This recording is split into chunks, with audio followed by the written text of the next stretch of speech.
Hello and welcome everyone to some good old-fashioned North America Contenders trials. Sir Waltham and Dryad back after a little bit of a break for us, and we're happy to be here. We are definitely happy to be here, and it's been a while since about November. That was the last time that we had trials, and I'm so excited to be here. We're going to be taking you guys through Contenders trials North America, and from what we saw last week, there's a lot of action happening already. Yeah, already very excited to be getting into our first sets of matches, which is going to be Wisp versus Susanoo. Wisp, I don't think we've seen on stream yet, Dryad. They've been keeping things a little bit more behind the scenes. Might be working out for them, but might not as they're walking away with a 1-1 scoreline so far. Yeah, and I'm actually very interested in Wisp. This is a team that, you haven't heard of the team specifically before, but you definitely recognize the players. I'm very excited to see how their performance is going to be. They have a 1-1, so there's a lot of still to define to see how they can make it in trials, but so far they just definitely need this win. Yeah, definitely going to be looking good on them. Their opponent, Susanoo, going to be looking a little bit more clean. They have that 2-0, but throughout these trials so far, we've seen that it's not been an easy 2-0, at least not in all aspects. There's been some struggle, a little bit of fight coming through.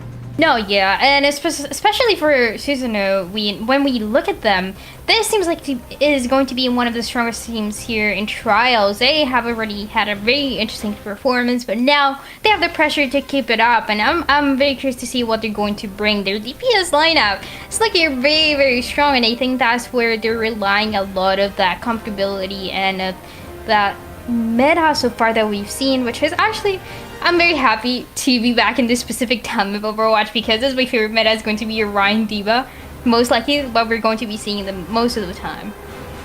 Well, I certainly look forward to it as well. It feels like a while since we've seen D.Va be a little bit consistent, Dryad. I definitely am looking forward to seeing the giant mech flyer get back into the action here. But for those at home who might not know how this goes, maybe you didn't catch our first week of games, we're going to be starting off on a control map, and then in this case, this week, today rather, it's going to be Oasis. So we'll be starting on that, and then I believe it's going to be loser's choice based off of the just based off of loser. So basically, it could be any map that is available in the competitive rotation. It could be another control map, assault, hybrid, or escort. But once we get into map 3, you're not going to see any repeating game types. So if you pick a map 2 control, you're not going to be seeing another control map beyond map 3, and etc. Yeah, and it's a very interesting system. It definitely caught my attention when I saw it because last week I was watching the match of Revival, and I was very interested to see 2 control maps in a row. This could be a dream if your team is good at control, but definitely a nightmare if they're not very good. So we have to see what the teams decide to go with. Yeah, it's always that catch-22 and a little bit of that grab bag, the outlier, if you will, of control maps. But it looks like the teams are kind of getting settled in, ready to go on to Oasis here, Dryad. And I'm hoping we see University. I think there's no better opportunity for the Rhine than that. Yeah, definitely. I hope we see University, my favorite map as well. But one of the things that also catches my attention is that those teams that have been on top so far, they don't only play the meta, but they decide to experiment with it. And also, especially when it depends on a map that's so good for a specific meta, a specific hero. And I think that's where the biggest difference maker is going to be, seeing those changes that the enemy team is not really expecting. And like we said, Susanoo, they do have a little bit of an advantage here. They do have a little bit more of that support. They have 2 wins already, but for Wisp, maybe they had the time to review them a little bit, to get that water view, to see what they can improve on, and to see if they want to bring something new. Oh yeah, certainly. I mean, you're absolutely right there. A little bit more footage, always going to be favoring your team. However, we're going to be hopping right into Oasis as we're looking now. Both these teams looking to get right into the action in our first map. It looks like these doors are going to be dropping in. As you called it, it's the Ryan D.Va on both sides. Yeah, it's going to be the Ryan D.Va. Very excited to see, and you already see the D.Va positioning. Taking the high ground is going to be so important for these 2 teams. And for taking control right at the beginning there, we see the D.Va duel just happening, and that positioning, a little bit of a difference between the 2 teams already. Certainly have to agree here. No kills really going out in favor of either end. Susanoo initially trying to take that high ground, but has to back off, or has to push up rather into Wisp as they take control of the point immediately on the other side of that pagoda. But now we're looking at Foreshadow trying to get the shots, trying to rain something. Hits Andwari in the head, but not enough to kill Wisp. Having that peel, having that cover for their McCree, for the supports to get them that support, as makes sense. Now Susanoo continuing to try to pressure out this Wisp side, as now it's going to be the first kill going in favor of Susanoo, but they do lose the mech from Gummy, so a lot of damage mitigation going to be gone from them. And Dwari dropping for the side of Wisp, has to make the long walk back as McCree, and now these Reinhardts are going to get a little bit swing happy. The high noon coming out from Foreshadow, trying to get some sort of damage, wraps around and hits Joshua in the back with it. It's going to be opening things up really well here for Susanoo as they continue these kills. Yeah, a lot of action, but finally Susanoo is able to take the advantage here, and just getting a few last kills. Dusk, of course, at the end, that Baby Diva dying, and Wisp, they do have another opportunity here to regroup. I'm very interested to see Susanoo how they're going to hold this. This is a positioning that the fight took a little bit longer than they expected, but now they have to keep it. They do have the Shatter though, so a good positioning, any sort of hiding spot for this Reinhardt might be beneficial for the team. We'll see exactly what these Reinhardts are going to be trying to doing as they're both having the Earth Shatters come online. Infected trying to go in with it, gets a couple, but Wisp has that sound barrier on hand to really go for it. And then the return Shatter coming in from Wisp knocks Susanoo down, who then in turn has their own sound barrier. A little bit of trade of ultimates there, but Gummy going to be the one finding true value with that ultimate as the self-destruct takes down Sluggo. Dusk finding the double, however. Wisp really trying to pull ahead here. Susanoo now losing more members than they can manage. There you go, the Baby Diva again, just trying to die, trying to have their regroup, but Wisp is not going to let that happen. Gummy finally he's going to get taken down, and there you go, Susanoo. In the meantime, they do have another opportunity. 42% is going to be what they have so far, and Wisp looking really good as well. That shard is about to be ready, like we saw Susanoo use it before, so a little bit of an advantage here in those ultimate abilities coming through. Maywall's going to be coming up big from Susanoo, allowing a lot of separation between the tanks and the rest of the Wisp squad. Now, with early kills going on to both those Reinhardts, neither team really looking to get too aggressive, both knowing that their teams are about equally as vulnerable. Susanoo now leading the charge here a little bit, as that Diva trying to apply that pressure, create some sort of space for their team. Switch taking high to the skies, making sure their team is nice and healed up. Doesn't have that immortality field, used it earlier on in this fight. Will be just trying to hold on for dear life as the Reinhardts are now going to get back in action, but this longer fight benefits Wisp in full effect here. Andwari trying to throw it a high noon, finding what they can. Chime throwing out now the Blizzard, trying to lock down Susanoo in an even greater fashion. So far, it's finding success. Yeah, Wisp, there you go, getting those kills again, and is going to pass a 50%. Perfect situation for this team. Ultimate economy also there. Susanoo, they do have to regroup. They have no other opportunities here. Foreshadow is going to be having the high noon, and even if this McCree gets to take the high ground, there's a lot of complications for it. Wisp, they look very strong, and we see Susanoo just trying to figure out the best way in. They don't really have any initiation tools. Maybe that amplification matrix coming through very soon, but that doesn't guarantee that is going to be enough. Certainly have to agree as well. These late staggers coming in on the Gummy going to be slowing things down for the side of Susanoo, as 85% already being hit for Wisp. Susanoo now looking towards that last fight territory, but they get an early kill onto Dusk. That is a great start. Now it's Susanoo's opportunity to answer with the Blizzard here. The Earth Shatter coming in from Joshua tries to stifle the push from this now oncoming team, but Switch making sure that everybody gets cleaned up.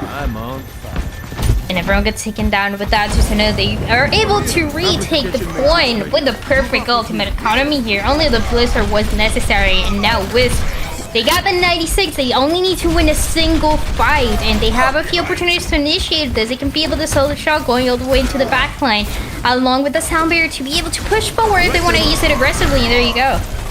An early amplification matrix that doesn't look like it's going to find a whole lot of value. In fact, most of the team Wisp pushing just right on ahead of it. Switch not going to be able to get it. May have misclicked there, misplaced of the ultimate. Let's hope it doesn't backfire on them. Wisp going to be trying to find something, but they're pushing into quite a few ultimates. The Earth Shatter, the high noon, neither really seem to find too much. Infected going to be getting the pin, but it's onto an exploding Diva mech. Infected has no shield, and because of that, absolutely torn apart. Susanoo dropping that sound barrier, but it's only a bit too late as their main tank already down into the dirt. Antuari trying to find that Lucio, can't quite connect, instead just decides to fan the hammer into the Diva, who then gets frozen and drops a self-destruct of her own against the fans again. Really trying to cool off that Diva, as Antuari are on fire a little bit themselves. Oh, a few kills coming through back and forth, but it seems like it's going to be Susanoo the one taking the advantage here. 2 more kills to get is going to be the Lucio and the Mei trying to stay in point, trying to delay this for a little bit longer. But is it going to be possible, especially with that Blizzard coming through? Going to be very difficult. Infected going in on the Wrecking Ball, just trying to build up as much ult, create as much separation as possible. But Susanoo already claiming back the few kills that they need. That amplification matrix going to be coming out as well. The Diva not long for this world when it's on the field as well. Gummy looking to just tear everybody else apart, with having to bring in those last minute reinforcements. But Antuari not going to quite be it, as it goes in favor of Susanoo. But it was very close. That 100% to 96, almost like 99. Those last percentage don't really make any difference. And the biggest question here is going to be what the two teams are going to bring for the next map. Any sort of compositional difference, I don't think is going to be that likely, and it's all depending on the space that the tanks are going to be able to create. I saw a lot of very interesting plays with the Diva, taking the high ground like we said at the beginning, and just creating this place with the Reinhardt that is going to be essential for if we want to see Susanoo take this map, or for Wisp to try and make a comeback. Wisp certainly has it within their capabilities. As we saw on the last map, they took it almost 99 to 100. 94. I'll call it close enough here, Dryad, if I'm being sincere. But now Wisp and Susanoo going to be exploding out onto the point. Those Divas both vying for that high ground. Gummy getting knocked off first, however. Angelic almost getting the boop onto the Diva into the pit. However, the Diva does have those boosters. Switch capitalizing on the fact that Antuari a little bit far from their tanks. And now with that McCree dislocated and sent back to spawn, Wisp in a critical condition here. They need to back up, try to avoid taking too much damage themselves. They get Maywalled by Sai. An excellent placement there. This Diva's going to get frozen out. It doesn't look like enough damage is going to quite come through just yet, but Sai not letting them get away. And with that, Susanoo once again taking control of the situation and positioning themselves in a really good spot, taking control of the high ground again. But the ultimate economy that's going to benefit them. In the meantime, Wisp, they have to regroup as soon as possible. They need to get those ultimates again. They don't really have any initiation tools, so everything that they can do here is just try to take the high ground again. Well, initially they're going to try to push onto Susanoo, dropping the Mei wall once again. The pin almost connects onto Jishua, but it's going to be the immortality field coming off from Sluggo, keeping everybody alive. Although Dusk still not quite learning their lesson, dives towards Sai, and Sai quick to capitalize on that, gets the slowdown, and eventually the D-Mech with a couple of icicles to spare. Then the headshot as well. That baby Diva's going to be sent back to spawn, as it looks like the rest of Wisp are going to meet them. Yeah, and in the meantime, it's going to be more of that space that Susanoo is going to try to get. Already that 72, once again for the Shatter Wisp. They do have the amplification, but last time we haven't really seen any amplifications that have been able to create the space. This is when you have to put pressure because it's about to pass at 50%. That's really the benefit of the Diva there. It doesn't matter how much your damage gets amplified by, she's just going to eat it. And the Mei wall as well coming up to block, making sure that, well, nobody can even shoot through it in the first place. However, will be dropping Antuari, trying to get some shots, lowers Gummy rather low, but not going to be enough to get them out of a mess. It will be enough to get the High Noon online, though. The Lucio coming through, trying to ferry that McCree across so many different angles, but too many Mei walls to cope with. Antuari has to drop it, and now Susanoo going to be looking to go for the Earth Shatter. Manages to get Dusk. Dusk, however, saved by the Immortality Field for just a brief moment. The Blizzard now going to be going out. Wisp all just cleaned up. Susanoo now taking control, passing that 80, and they are doing so good. Switch getting the last few kills. They've got Keys and the McCree full in the hands of this hero. And with that, that might be it. Susanoo, once again with the ultimate economy, the self-destruct is going to be ready. Amplification as well to try to delay that push. And for Wisp, they don't really have any more time to waste. If you're Jishua, there's not much you can do with this Earth Shatter, knowing that everybody's on the high ground for now. It goes on to the Mei and the Diva. However, I may have spoken a bit too early. The Immortality Field and Sound Barrier there. However, to save Susanoo for the time being, Blizzard's gonna go out, not caught by the Diva. Chime trying to just stay alive themselves, and now it looks like Wisp have an opportunity. They've killed a couple members, Infected and Switch. It's a lot of the staying power gone. Now, Jishua just trying to stay alive, causing a lot of a distraction here. Reinhardt so dangerously low, will eventually get pulled off the map. Antuari trying to duel the Diva, and this time is going to be Gummy staying alive for the better. A few kills, and for Wisp, that's going to be enough to get that 1%. But as we know, Susanoo, they have the 99, so Wisp, they cannot lose a single fight. That's not going to be an easy task. The High Noon might be already trying to delay that push, but after that, Susanoo is going to play aggressive. They're going to get those ultimates, if not in this fight, in the next one. That might be the biggest difference here. Once again, with the high gun positioning, Wisp might take a little bit of advantage. Yeah. Especially with this High Noon coming online, like you mentioned, Dryad. It's going to have to be very careful as Foreshadow can't quite peek those angles without their tanks giving them cover. Now, however, it's Foreshadow's opportunity to drop the High Noon. Not finding too much right off the bat, however, the threat's still constantly there. Chime just trying to apply pressure. Another Earth Shatter coming in from Joshua knocks down 4. A great opportunity, especially as Infected is going to be the next one to drop. The D.Va getting D-mech'd, and Gummy just has to try to wait out that regroup.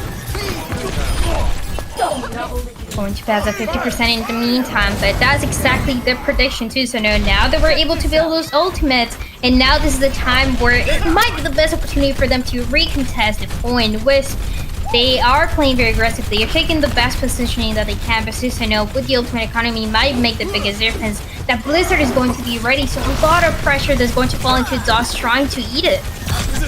Certainly, Dusk has a big task on their shoulders. It's going to be the Amplification Matrix initially to pressure down, cause those tanks to wear down the resources, maybe get Dusk to use a bit too much of that defense matrix. Dusk playing on the low ground, has to hop back up onto high. Now, the Amplification Matrix of their own. Wisp, however, very close to giving up that point progress, allowing Susanoo to get it in their favor. And if that happens, then Wisp is not going to be getting any benefit for it themselves. Gummy, however, has that self-destruct in pocket, will be able to give themselves a second life, but it's going to be aggressive self-destruct coming in from Dusk, taking down Switch, and with this Wisp, very close to last fight territory. Is going to be last fight territory for both teams, and Wisp might have been able to make that comeback with that kill and Foreshadow as well. No McCree for the last fight. It will be the Blizzard coming in from Chime, just trying to lock down any entries that the side of Susanoo has. That Doomfist dangerously low side, not able to hang on for long enough, opting off that May. Foreshadow has another High Noon, going to try to ply it for some sort of advantage, but somebody needs to get on the point for Susanoo. They're making it so difficult. Everybody from Wisp seems to be body blocking, but eventually Lucio able to make it back. Angelic going to be the next one to fall, however, for their hubris. Infected as well can only do so much on ball. Seems like that is going to be it, at least for these two teams. They have another map to define it, but it is going to the distance so far. It's not very often that we see control maps where they go back and forth between the two teams, but this is definitely one of the cases. And we were talking about University. Finally, we get to see it. Yeah, finally, glad Wisp managed to get the win over in Gardens. Now we're going to be seeing the a little bit brawlier side of these maps. It looks like not too many changes in the composition, though. I don't think we're gonna see a lot of changes, especially in this map. It's very brawly, and even if we don't see the story of the D.Va brawl is perfect for the current meta, so definitely we're going to be seeing this again, especially with the Baptiste. Very excited to see. This is the best situation for those two teams to really come through and define who's the better one at this meta. The two Reinhardts immediately going to be meeting each other in that Mega Room, looking to brawl it out just a little bit. At least that was the plan from Susanoo, but now they're going to drop back and rotate just through the main entry onto point. That means they get an initial first presence there. The Immortality Field being forced out of Wisp early on, but being a little bit too late from Susanoo costs Angelic their life. Joshua, however, does fall, and now it's Anjwari trying to wrap around to get these damaging shots in with the Peacekeeper. Can only do so much, but with that, Wisp still not out of this fight. Slowly having to back up, and oh no, Anjwari stuck in this small room, can only do so much as a McCree. Burn down the rest of the team. They're not able to help them. With Susanoo getting an early point presence, it's not going to be a great start for these teams. However, now we see Susanoo going to be backing off, allowing themselves to get regrouped as their opponent's Wisp will take the same opportunity. We do see that Susanoo already has that damage amplification matrix, amplification field rather, already online. They're going to use it very aggressively. The Maywall going to be coming up right in front of the amplification matrix, which means all that damage is going to go straight into the Maywall. Joshua throwing out the Earth Shatter, doesn't really find a whole lot with it. A costly investment there to find absolutely goose egg. Infected, however, finds one kill off the Earth Shatter alone. It will be Anjwari who helps clean things up just a little bit. Chime throwing in the Blizzard Foreshadow, meeting Anjwari with that flashbang in kind. Now we're looking ahead. Wisp going to be slowly building up some of that point progress, which is great. Susanoo almost at 40%, so Wisp going to be looking to meet that as effectively as possible. Vega still has that sound barrier in pocket, meaning that they can hold this for just a little bit longer. Might want to be keeping it in reaction for Psy's Blizzard as Psy. Maybe keeping eyes out for Dusk. A lot of interactions here, as we can see, folks. Both these Reinhardts trying to swing onto each other. And Psy trying to get ahead of the field, but Chime dropping in a big May while the Immortality field getting dropped for the side of Susanoo. Now things are looking a little bit hectic. The sound barrier, or rather the self-destruct coming and takes down Angelic. Angelic not able to drop a sound barrier of their own. Wisp still trying to cling to life here. Yeah, and with that is going to be a little bit more control. That 40% passing, 42 in the meantime for Wisp, and it's going to be the amplification matrix as well. Very interesting, deciding to commit this ultimate when the fight is already over. Susan is going to take over. And Angelic eating a fire strike off the back end after just getting back from their previous death to the Diva Bomb. Unfortunate there. Susanoo, in the meantime, they still have the amplification matrix to use for a side of switch, and they're going to exactly initiate with this ultimate, but that more kills might be coming through. Susanoo in a perfect spot to take over. Joshua barely avoiding a pin there, navigating through the one crack in the ice wall, but with this, already Whisper on the back foot. 70% Susanoo. They are playing very aggressive. I love the space that they're taking as well. They're not letting Wisp take any sort of space that is going to be beneficial for them to take control of the point. And with that, Wisp, they're really struggling to regroup. They have to wait a little bit longer for the Diva. And by the time they come back, this could be one lost fight territory. Susanoo already going to get that 90. It's a great spot, and Susanoo going to be dropping that Dead Eye as well, looking to really zone out whoever they can. You can see Antoine trying to burn down that May wall, find some sort of benefit. Double fan the hammers from the roll. Now with this, Antoine trying to drop that high noon. The Immortality field is there, and more importantly, the May wall is there, eating 2 of those bullets. Antoine does take down Foreshadow, which helps a little bit, but without that main tag, and without Chime, it's going to be very difficult. Sluggo going to be the next to drop, and with this, Susanoo looks like they have about all wrapped up. All they need to do is clean up this Diva, clean up the Lucio, and they will be claiming Oasis.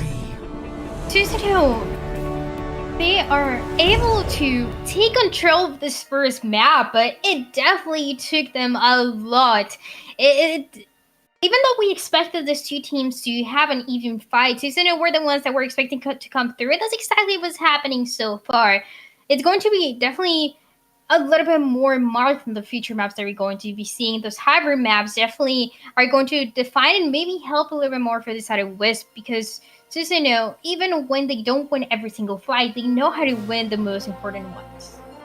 Certainly have to agree there. We just saw them being so resilient in Oasis, where even, you as a team, you have those stumbles, you have those maps that where maybe you lose a point, but Susanoo not giving up, and they're going to be claiming the point on Oasis. Now, what we have to do, Dryad, is wait, because it will be up to Wisp to choose the next map. And that is the question. It doesn't seem very likely for them to choose any control map like we just saw.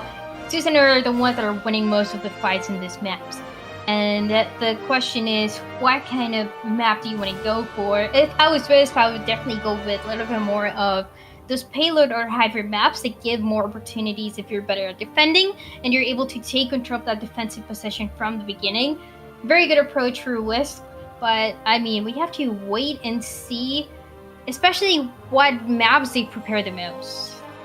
Yeah, I think a certain aspect that is worth talking about here as well, Dryad, is the concept of, Wisp did very well against Susanoo here. They didn't come out with the win, but still, they put up a pretty good fight compared to some of the other, games we've seen historically throughout Overwatch. But do you go with, that control, knowing that it was a little bit more chaotic, it was a little bit, maybe that works in your favor, maybe that works against it, but what we do know is that instead it will be Wisp opting into Route 66. Yeah. I do like this approach from the side of Wisp. Route 66, payload map, and they can benefit a lot on the attacking side, especially for this team that they have the right initiation. Their biggest mistake so far has been those initiation tools that are used at the end of the fight, and it's not really benefiting them. We saw the amplification matrix coming through when it was way too late for the team to do anything. Most of them were dead, and they had to regroup, so that was a waste. But when you're able to have the momentum going on the attacking side, that's when Wisp is able to highlight their players a little bit more. And a very, very good choice for the next map. Yeah, I always like Route 66 as well. I just feel like it has a lot of, at least an interesting aesthetic, and then of course the gameplay is, nothing to sneeze at. It's certainly not the worst map in the game, given by the fact that it's still actually in the competitive pool there, Dryad. But overall, do you anticipate the Rein Diva still being a very prevalent force within this map? Yeah, for sure. I expect this teams to commit to the competition for probably every single map that we're going to be seeing. There might be a few exceptions. I remember last week we saw a few changes to some specific maps. When we saw Legion Tower come up, we saw some teams playing Zarya instead of Diva. Very good approach, very good idea, and it actually worked out. But in this situation, I think the Diva is way too good, especially because Route 66, it has a lot of high grounds that you can take. With Diva, it has a lot of positioning. And another key factor is taking into account that you have a Mei most likely on the field. And if your Diva is able to eat those blizzards, then you have a fight that is going to benefit you. And it's not only, eating the blizzard, but it's also a mental game. You never want your ultimate to be eaten by the enemy team. Ready for battle. The defense, and so far from the Wisp side of things, because that's what I feel confident talking about, not too many change-ups from what we saw on Oasis. It doesn't seem like it's going to be a lot of changes. I want to have I want to pay a lot of attention to what the DPS line is going to do for both of these two teams. We already see the side of the defense, and taking a very interesting approach. Wisp is going to help right at the spawn doors, which for having a Rein, for having this brawl style is going to be beneficial. But the most important thing is knowing when you have to go back, knowing when the enemy team is putting too much pressure, and being able to hold in to stay alive for the fight. Yeah, no fighting atop Big Earls this time around. Wisp looking to take the fight right on top of the cart, get as an aggressive a defense as possible, as well perhaps try to get some faster respawns, or an opportunity to get some more respawns, or rather, another pin trying to come in from Infected, but doesn't quite connect. Does connect the Fire Strike on the Chime, however. It's frozen out for a brief second, and then healed up quickly by the rest of their team. Susanoo already taking a man advantage here. Infected just trying to keep themselves alive, bobbling around with that shield. Gonna be the boosting boots coming in from Slugger, who does manage to fall from the hand of Foreshadow.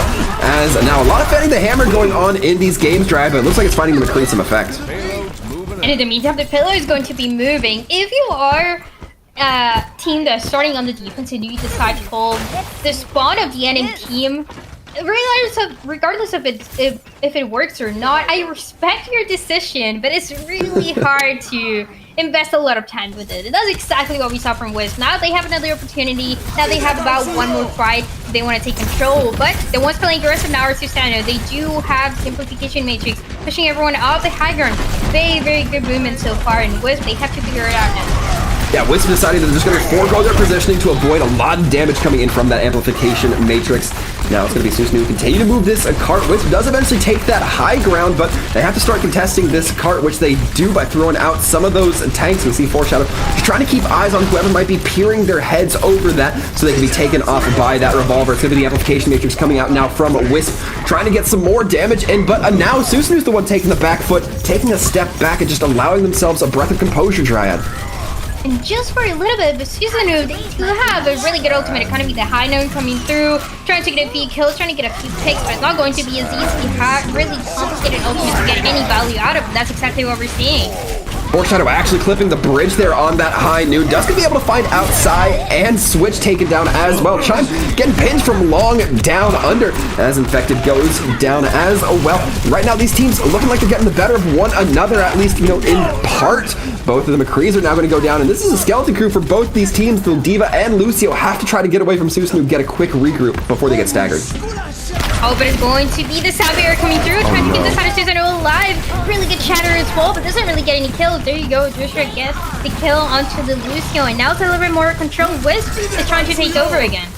Yeah, Wisp so far doing a great job at making sure that this fight is controlled in their favor. They want to make this go as unfavorably for Susanoo as possible, waiting for that Lucio to get back to certainly help them out. But losing their Lucio is certainly not. It's going to be this Blizzard coming in from their end. Infected does get frozen out atop of the Mei wall, making them a giant billboard to hit for Anjwari. As Anjwari continues to fire away, continue to apply that pressure. Gummy getting demexed. They're probably just going to let the Diva walk away. What a good defense that we've seen so far. It's lasted so long to the point that Susanoo only have a minute remaining to try to get to this first point. And with that, Wisp is going to take the high ground position in there. Also have the ultimates coming through very soon, the high noon. They can delay the push with that. And Susanoo, they are just waiting to regroup, having the pressure that there's only 30 seconds remaining for them. And the Maywall going to be coming out infected, getting sectioned off, but the Maywall breaking fast enough to where Susanoo not too bothered by it. The High Noon does come out, not able to find too much, being quickly ferried around by Angelic on that Lucio. Now Susanoo going to be taking the high ground, and Dwari still has their High Noon in pocket, not really seeming to find too much with it from this lower angle. Blizzard, however, from Psy certainly might be the shot in the arm that this team needs. The Immortality Field coming online, buried into the sound barrier infected, getting frozen mid Earth Shatter right after Earth Shatter, looking very grim for both of these sides, but kills going back and forth. The self-destruct right onto Cart, certainly going to do a little bit of zoning that Lucio in dire straits as he stands about 25 HP from falling. However, Angelic able to bring themselves back online. Chime getting stunned out, getting saved by the Diva, able to drop the Blizzard, and because of that, it looks like things are just about locked down for Wisp, with so far a very good defense. Chime absolutely popping off on the mid, getting 3 kills. That is going to guarantee perfect defense from the side of Wisp, and now we see why they chose this map. Yeah, certainly looking very good for Wisp, and I'll have to be honest here, Dryad, I was a little suspect of that very forward hold and just admitting where you were to your opponents. It's very risky, but like I said, I respect it every single time because it shows confidence. Whether it works or not, it shows that your team is confident in having this positioning, pushing forward, playing more aggressive. And even when we saw the defense lose that first fight, they didn't lose any other fight. Susanoo as well, they were struggling. They were using the ultimates when it was already too late, when one of them was already taken down. They have a lot of pressure now to try to have the same sort of defense, and Wisp, they already have the confidence, you know, that they can win this map. Yeah, I think when you talk about those ultimates that kind of didn't go the way that Susanoo wanted, I think that sound barrier when it was just Gummy and Angelic left on the field, I think about Foreshadow shooting that bridge, Susanoo just having a couple of minor errors that, you know, sometimes in a game of inches can cost you the whole game. There's a few... Because there are so many abilities in Overwatch, it's just a matter of a single ability that can make the biggest difference even when everyone is throwing things at the same time. And that was one of the cases for Wisp, where the defense, one or two things, a little bit more damage coming through from them was enough. And now Susanoo, they're looking forward to try to do the same with also a very forward defense. I got a little too excited. I saw Chime hop onto the Junkrat. I thought that'd be really powerful in these small, close quarters, but not going to be the case. Instead, just switching on to the main. Dusk takes the high ground, just pecking at Infected on that Reinhardt from on high. Not able to do too much with it as the Reinhardt does back away, mitigating a lot of that damage with the spread, with the drop-off Dusk. Throwing in some sort of missiles, but not finding a whole lot. Sluggo throwing out an early Immortality Field, not enough to save Joshua, however. Now Susanoo looking great on this hold for a start. It is going to go 1 kill onto Infected, which means that Susanoo have to be very careful about how they proceed here. They might start losing more and more members. The McCree 1v1 at the end, only that stun is going to make the biggest difference. And the defense so far holding so good for the side of Susanoo. They will be taking that position again, and they're actually going back a little bit, knowing that they lost a few members. They lost their Reinhardts, the best that they can use. Get ready, get the best positioning for next fight.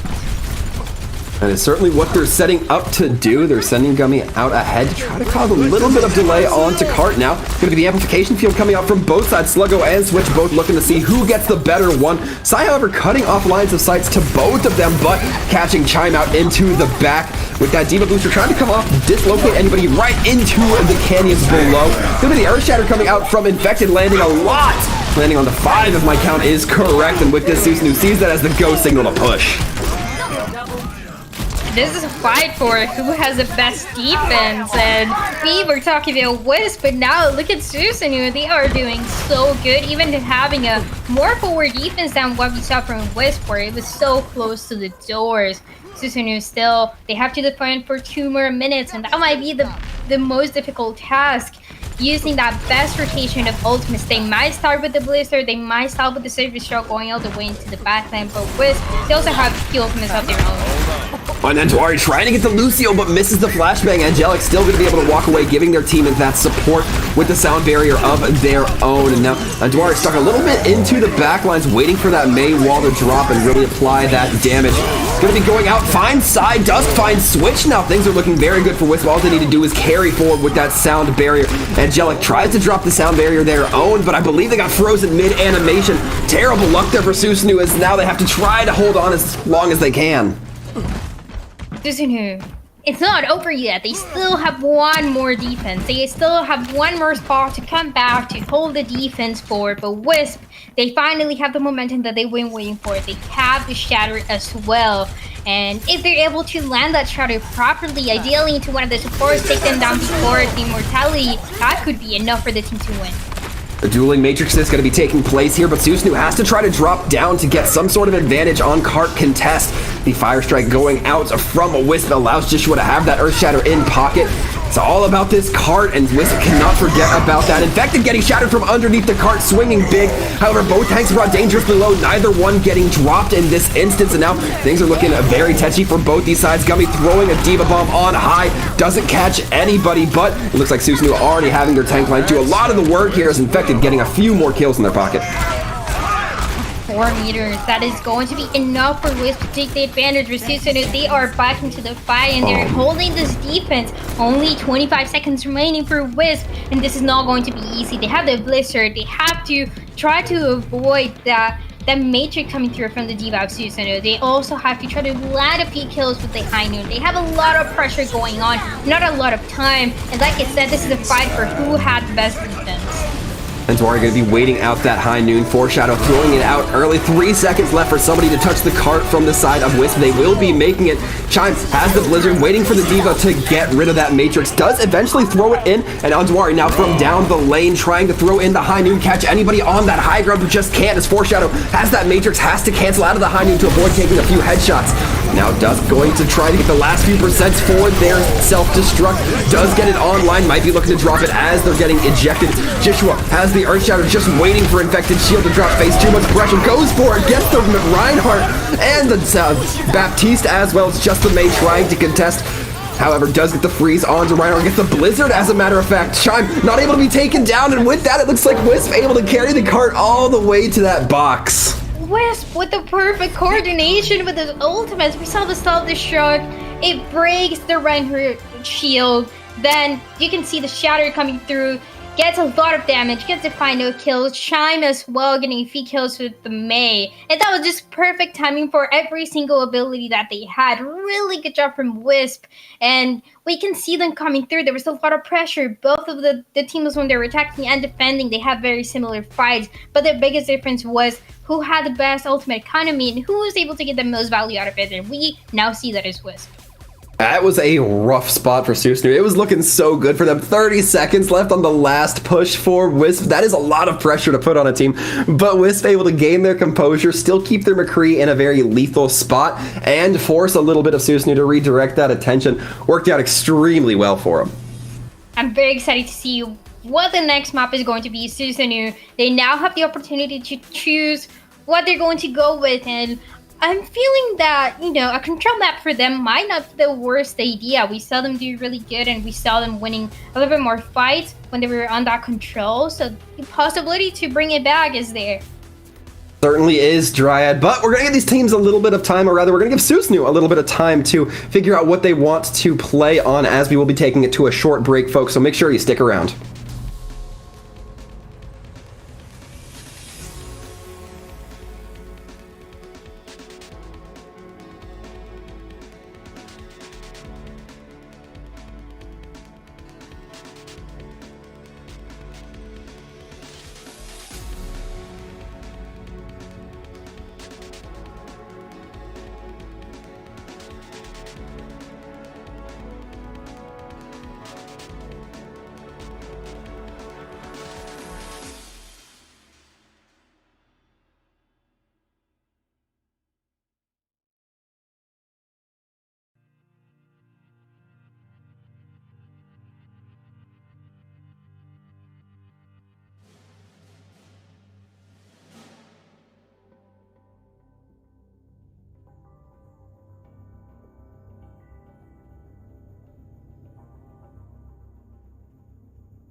Well, folks, we are back, and we've had just enough of a break for my heart rate to go down, not have my heart explode on cast here, because this has been a pretty exciting match so far, Dryad. It has been so exciting to see. I'm just very curious to see what the teams are going to bring now, because it might be a difference of what they feel the most comfortable with, and in terms of maps, instead of that matchup, because both of the teams have had some really good highlights, but it's just a matter of when the teams were controlling points. Susanoo was able to come back and to take the best control, but now that we see the defense, it seems like Wisp has a better one. So far, Wisp definitely looking good coming off the back end of Route 66, where they had a first point defense and then were barely only able to make it to that defense point themselves. But as we look ahead, right, I'm getting word that Lijiang Tower is going to be our next map. So a lot of opportunity here, and to me it initially says that Susanoo might be a little bit more favored. Yeah, it seems like most of the fan base of Susanoo, they are supporting and they have a strong belief that Susanoo can win and should be winning this match. But in general, I think it's been so close that we really have to wait and see, especially with the next map coming through. As expected, Susanoo decides to go with a control map, which seems like they benefit the most with it, and it just depends on what sub-map we're going to first, where that might be the best opportunity for Wisp to try to take the advantage there. Now, I'm going to ask you this in between each map here, Dryad, but I know that with Lijiang Tower, sometimes we've been seeing so far throughout trials that's, particularly on Night Market, you don't see that strict May McCree style. You'll see like the sim. Do you think that these teams stray from the May McCree onto the sim? We might see this metric coming through, but the minute that it doesn't work because if both teams decide to go with this approach, even if it benefits to get to the point faster, and the minute that one of the teams loses the fight, then that's the minute that they're going to go ideally to a May. And I think that's the best approach that you can take, having the confidence with the May. I actually saw a tweet from a Contenders player about a week ago or a couple of days ago saying that it's very interesting how May is always like the strongest flex DPS compared to everyone else, because everyone else kind of, sometimes they're good, sometimes they're not, but for May, it can always be a reliable, very, very strong hero, and that's why you should always take advantage of the situation. Well, so far I'm getting word that we're not going to be starting off on Night Market, so don't have to worry about the Symmetra just yet, Dryan, but for now, it's the command center, as we can see here, taking a little bit of a flyby. Yeah, it's going to be my favorite map to see here in Lijiang Tower as well. This is where, if they're going to bring a Zarya instead of a D.Va, best opportunity to do so for the side of Susanoo especially. They want to take the advantage. If not, then a lot of the teams have decided to still commit to the D.Va, very strong approach. Like we said, it ideally counters the Blizzard that might be coming through for the enemy team. And until the doors open, we don't really know what exactly is going to happen, but it seems like pretty much the same composition. Yeah, for both these teams, you kind of have to go with like the if it's not broke, don't fix it, because you've won maps with this composition, but I mean, obviously only one team can win with the same composition. Either way, these doors are going to be opening up immediately. And there you go, we have their doors open, and whoever's able to take control of the point bears. Both of them get there at the same time, so now it is the kills that are going to make the biggest difference. Maybe already used for the side of Wisp. The kills are not there yet, just trying to isolate the players as much as possible.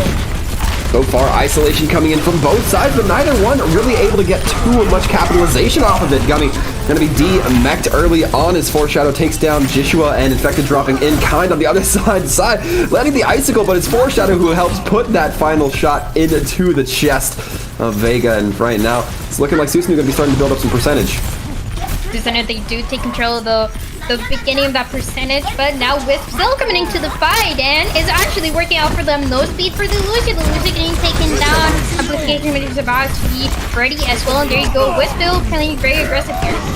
And Andwari playing a little bit too optimally, or a little bit too face first through that amplification matrix, makes them a nice sitting target for Foreshadow to take the headshots, and with the Susanoo wipes the board of Wisp. Susanoo, they take the initial control, and a little bit risky for Wisp to decide to commit to that fight. It didn't really work out. It's just a matter of if you lose a few members, who do you lose and how much value can you get out of backing up and trying to steal life for the next fight? But Wisp, they're ready to fight again. Gonna be the high noon coming out from Foreshadow, but a Maywall gonna be slowing things down just a little bit. Anjwari still has a high noon in their pocket, gonna be looking to drop it as that immortality field goes out. Anjwari just continues to load that cylinder full of bullets for the fan to hammer. Anjwari taken down 2, trying to go for the Baptiste, but it's gonna be Vega who's responsible for cleaning that one up. Gummy now getting D-Mech. This is looking like Susanoo has to give over the point. Anjwari doing really good on the McCree so far, creating the space and getting those kills. Is going to enable Wisp to take control of the point, and now this Damper will be pushing forward. They don't want to give Susanoo any sort of space for the next fight, especially because the Shatter is going to be ready, and Wisp, they don't have their own. We'll see exactly how these ults interact here. Chime still having the Blizzard on hand as well. It's going to be the Amplification Matrix coming out from Switch to start things off a little bit heavier than we might expect. In fact, going with the Solo Shatter right onto May, but it's going to be Jisho who throws the shield out, keeps their team protected, and Infected getting counterpinned there. And because of that, Anjwari able to get a double kill with the high noon. Excellent turnaround for Wisp, but was looking like a little bit of a lukewarm fight for them. Able to get the kills, and now Susanoo's on the back foot. Anjwari, like you said, from last map, we've seen this McCree definitely pop off so much more and getting a lot of value of the high noon especially, which is really hard to do, knowing that the enemy team can prepare for your positioning, whether it's going to be higher, whether that's going to be behind your shields. But there you go, Wisp taking a little bit of an advantage here. Anjwari caught off behind their own team's lines. It's a rough spot to be in. However, they don't get picked off quite yet. Still able to deal quite a bit of damage. And Jishua goes for the Earth Shatter, manages to get Gummy and Sai, prompting out the sound barrier from Angelic. That allows Infected to get a little bit more aggressive, throw in those Fire Strikes. Sai gonna be throwing up the Maywall as well. However, it's Vega now looking to take their turn, protecting their team with a sound barrier. However, Susanoo looking to break through with the Amplification Matrix. Foreshadow continuing to throw in Sluggo, just trying to hop around, throws down an Immortality Field, and Wisp is trying to keep this point for as long as possible. It's already looking pretty rough for them as Susanoo continues to beat their players down. The kills coming back and forth, but it's Wisp no one taking the advantage. Infected getting taken down, and Sai as well. There aren't that many opportunities left for this time Susanoo. And now finally they realize that there has to be a reset, but it has to be fast. 95% for Wisp. They might just take the point now. They're going to be throwing the Blizzard on to try to capitalize, and it's going to be Chime sectioning off their Reinhardt, but it's going to be all in the efforts of keeping Command Center in their control. Sai going for the Doomfist, trying to touch a point, but it's unfortunately way too late for this team. And with that, Wisp taking the initial advantage. That's exactly what I wanted to see from this team. They knew that Susanoo, they're very good at control maps, and the best way that you can counter this is taking that initial point. But now the biggest pressure is going to fall into them, because for this map, we were talking about Symmetra, and now that's when we're going to see it. Well, it certainly seems to be the case. Both Anjwari and Foreshadow going to be locking on to them as we look ahead of these gates. Only 5 seconds from dropping, and not too much change up, although Sai on this Doomfist might change things up a bit. It might be a little bit, but Anjwari now going for the Reaper. No Symmetra, it seems like, so very interesting approach from the team, trying to get those kills. Like I said, the biggest mistake any team can make here is dying here first, and it seems like Sai is going to fall, but it's going to be a 5v5. You have to be very mindful of Anjwari's new character changes. Reaper getting those shotgun, I guess, changes in general, making them a little bit better for DPS, not as great for tanks, but Susanoo, going to be taking first possession of point. A little bit more Brawly stuff coming from the side of Wisp, but it's not really enough, even though that Death Blossom coming through from the high ground might be a little bit beneficial for the team, but Susanoo is still taking control of the point. They don't want to let it go. You see Foreshadow getting that beam ramped up, able to deal the maximum damage as well. No Reinhardt's going to want to put their shields up in front of them, and Foreshadow just trying to get eyes onto anybody, but in the meantime, it's going to be the D.Va getting knocked off dust. Not long for this world, neither is Gummy. They're going to be taking that opportunity to get the sound barrier off for their team, and Wisp now having 3 members close to point, still trying to fight out with Susanoo, who get a sound barrier of their own. They do have a sound barrier, and now just Susanoo, the way that they're able to take control of the point was trying to get those ultimates first, and they got benefited by it. Now they do have the Proton barrier coming through. That is going to create the fight that they need. Wisp They have to play aggressive if they want to win here. Certainly do. Joshua actually tried to throw in the Earth Shatter and gets frozen mid-animation before the voice line actually even goes off. Susanoo getting some huge advantage there, and now it's going to be the Proton Barrier. Foreshadow going to be dividing the field in half, but only for the enemy team, as Susanoo going to be taking complete advantage of that. Wisp sent back to spawn. Susanoo doing really good on this map. This is almost like they know the best win condition that they can have in this map is having that aggression coming through. Symmetra. The Symmetra hasn't died, so they're able to keep abusing this hero over and over again. And for Wisp, this is not looking very good. They do have the Blizzard, but also Gummy is ready to try to get it. Gummy can be ready to get it, but if Warrior throws out that Death Blossom, a lot of it will have to be committed just to mitigating it. No, it's going to be the Blizzard first, then the Death Blossom. The Immortality Field goes out. Gummy actually eats Chimes Blizzard. It's going to be Sai who gets the biggest Blizzard after all. Wisp now sent back, and after investing in Amplification Matrix. And Foreshadow getting 2 more kills. This is going to be 99. Going to be almost 100%. The Blizzard trying to delay this for a little bit longer for Wisp. Doesn't seem like there are many opportunities now. We're going to be seeing Sai try to get some early damage. And Joshua again going for the Earth Shatter seems to not connect as they were interrupted by the punch coming in from Sai. Susanoo just wiping the field right now. Wisp going to have a tough time getting anybody onto point. Overtime going to slowly burn down as Chime, the one player who maybe would have been able to make a contest, going to be dropping. There's a cleanup that we saw at the end. By in fact, they're getting that 3K in Susanoo. They're going to take us to another 3 map here now. Is going to be Legend Car. Is going to be defined by a map that's very good for this meta as well. It's going to be the D.Va coming through, being a big highlight here. Gummy, like we said, make the biggest difference before being able to eat that Blizzard, which is so important for this team fights on the current meta. Certainly is. A lot of ultimates being interrupted in that last map night market, and now it's all going to come down to Gardens. And despite how favorable that high-flying capabilities can be on Gardens, we're not going to be seeing any of it. Yeah, we're going to be seeing a little bit more of that same composition coming through for both teams. Dusk still trying to make it through with the D.Va. Both of the D.Va, they have to go against each other. The tank's feeling very close, and it's just a matter of the DPS to try to clean up happen before touching them. We're seeing Dusk already take quite a walloping, and Chime actually getting pinned out from Infected, and with this, Susanoo looking to take early initial advantage as Angelic continues to be at a very aggressive Lucio. Really good job for Susanoo. They take control of the situation once again, and they are the first ones. Shatter going to be ready for Infected, and Wisp. That's where you start seeing the difference on the certain maps. For Joshua, they only have that 43% Infected already. They charge at the beginning, they got that first kill, and then playing a little bit more aggressive, having a cleanup is going to benefit the team, especially in the Wisp. They're trying to take an approach that is perfect to get Shatter with. Oh. We'll certainly see if they can manage to avoid it here. As the Earth Shatter comes in from Infected, the D.Va not able to block it, and with this, it's looking so good for Susanoo. They have that first man capability here. Wisp going to be throwing in the Amplification Matrix, but there's only so much you can do. They're going to back up a little bit. No kills so far, but now there you go. It's going to be the high noon trying to get a few more kills, trying to create the space that they need, but because of the competition in this map, it's not going to be as easy to get anything with.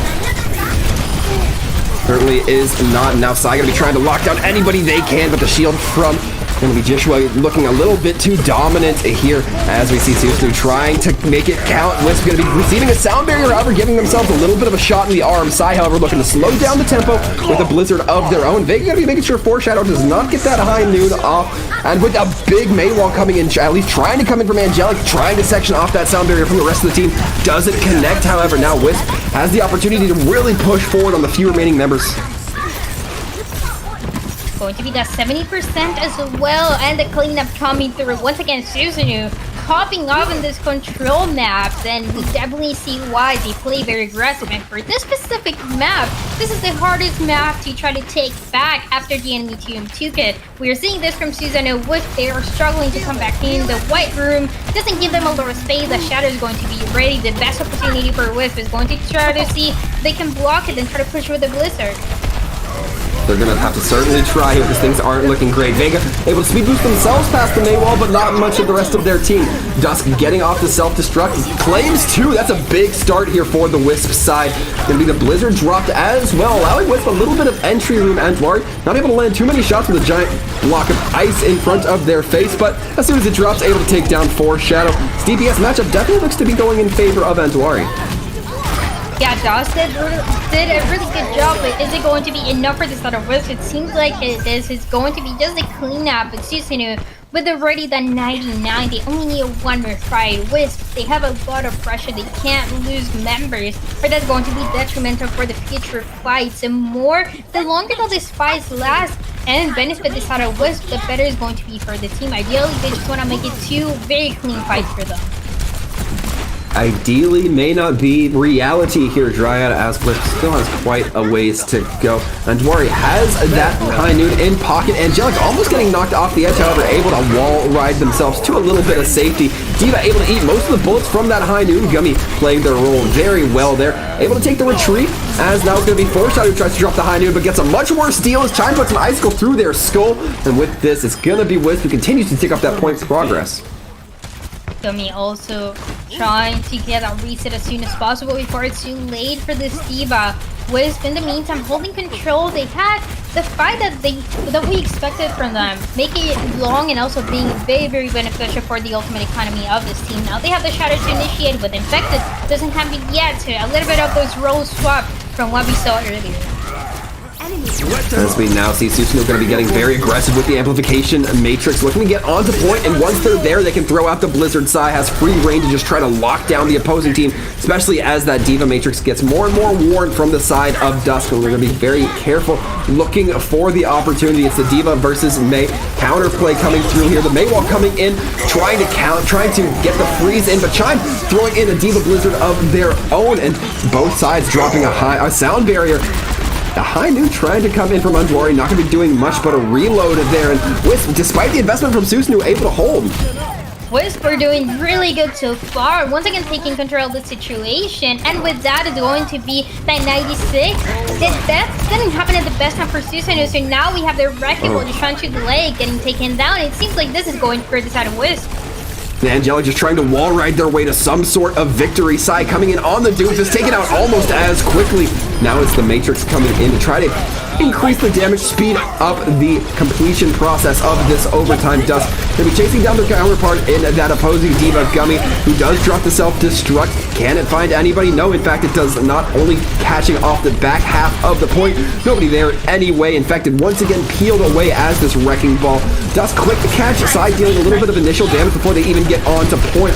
Dusk holding on to the self-destruct until they get demeched and absolutely continues to clear off the point just a little bit more. Joshua has the Earth Shatter, but not going to be necessary as Antuari's high noon cleans off Angelic. Foreshadow, however, able to get one of the few kills, but nobody able to touch point, and Wisp now claiming their second map. Wisp do a really good job taking this control map.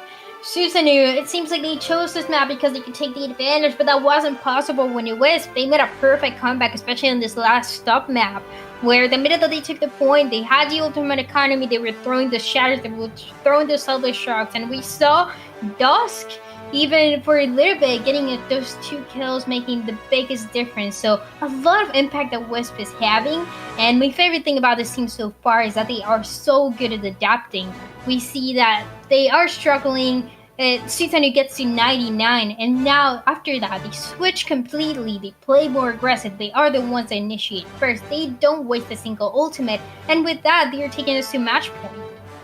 Yeah, and an interesting thing I think I'm noticing here, Dryad, is that Wisp, a lot of the times when they lose fights, it's just because, you know, something goes wrong with their ultimates, right? Like, it feels about 50-50 where they, you know, when they lose a fight, it's because, oh, you know, the McCree canceled High Noon or wasn't able to connect with it, or the Blizzard got canceled out by a sound barrier that they may not have been expecting, or gets eaten by a D.Va. But a lot of it goes to Susanoo for being able to have that foresight to be able to counter those.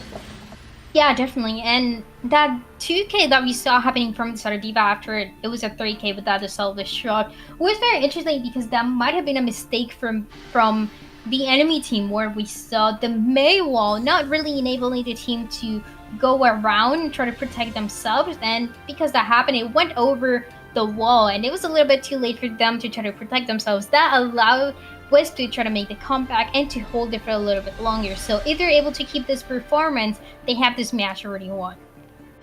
And so far, Susanoo, if you're a fan of theirs, you might be sweating just a little bit, knowing that now you're in a little bit of the hot seat. It's only going to be one more map win for Wisp to take away the victory here today. And Susanoo, they're not going to want to let that 2-0 spread go tarnished.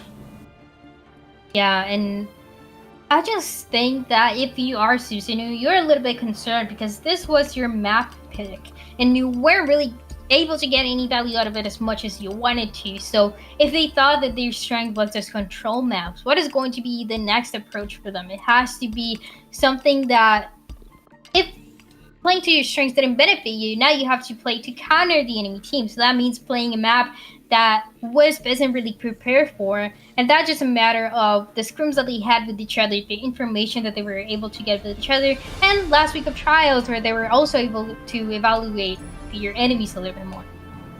Yeah, absolutely. And, you know, it goes back to what we talked about at the very beginning here, Dryad, where there's not as much footage, at least, you know, that we've streamed of Wisp, but there's a little bit more of Susanoo just having that experience being on stream that, you know, Wisp can go back and rehearse, you know, oh, what did Susanoo do in these situations? But Susanoo can't do that for Wisp. It gives Wisp a unique advantage. Yeah, it's going to be that advantage that is so important, especially here. Temple to Nubis, just map that, for the defense, that is the most pressure that you're going to be having. It's going to be trying to hold this defense. You can play a Junkrat, you can play something else, you can play the Maze still if you really want to, but we see those long distance heroes being able to get a little bit more value, so it's just a matter of how aggressive the defense wants to play and how good they are at having those rotations that are so essential, at least to hold the first one. As we can see, once again, it's going to be Wisp starting off on the defense, which, given how they played on Route 66, might not be a position they're uncomfortable in. They might be looking for another very strong defense. It's not out of the realm of possibility. We already see Wisp coming through with the defense. We see those heroes, and not really a surprise to anyone. They're playing the same that we expected. They're playing the same composition, the same meta. That is going to be more predictable for the side of Susanoo, and that might give Susanoo a little bit more opportunities if they want to bring something else halfway through a fight. So a matter of aggression coming through for this team, for this attacking team, if they want to make the comeback, if they want to get that 3-2 at least. It's not going to be easy.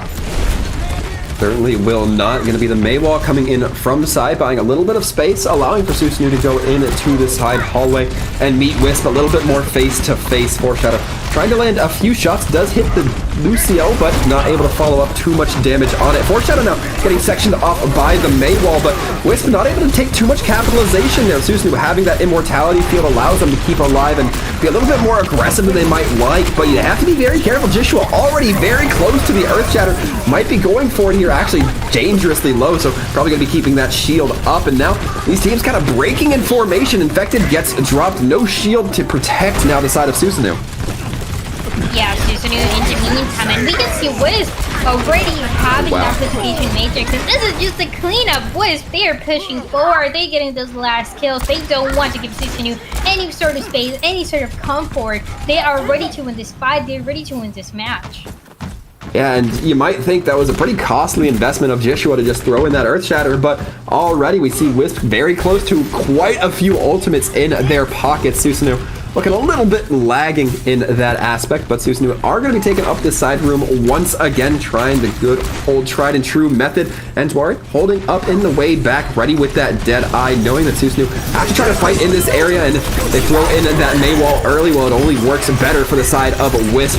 Vega does take down Infected, meaning that Wisp now has a little bit more of an opening. Again, no main tank available to shield Susanoo from the brutal damage that could potentially be coming through. However, they do have the Diva, but she's already on the retreat, and oh no, the Baptiste of the Creek cut off.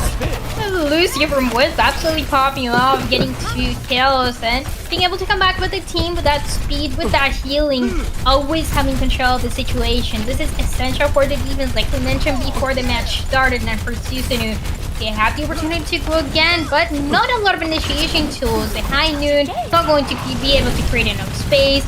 and landing that shatter is going to be the hardest thing for them to do. Certainly will, but Susanoo has a lot of ultimates in their pockets. It's going to be effective trying to throw out the Earth Shatter, doesn't quite find it, but leave it clipped to the back of Jishua, so the inside of Jishua's shield.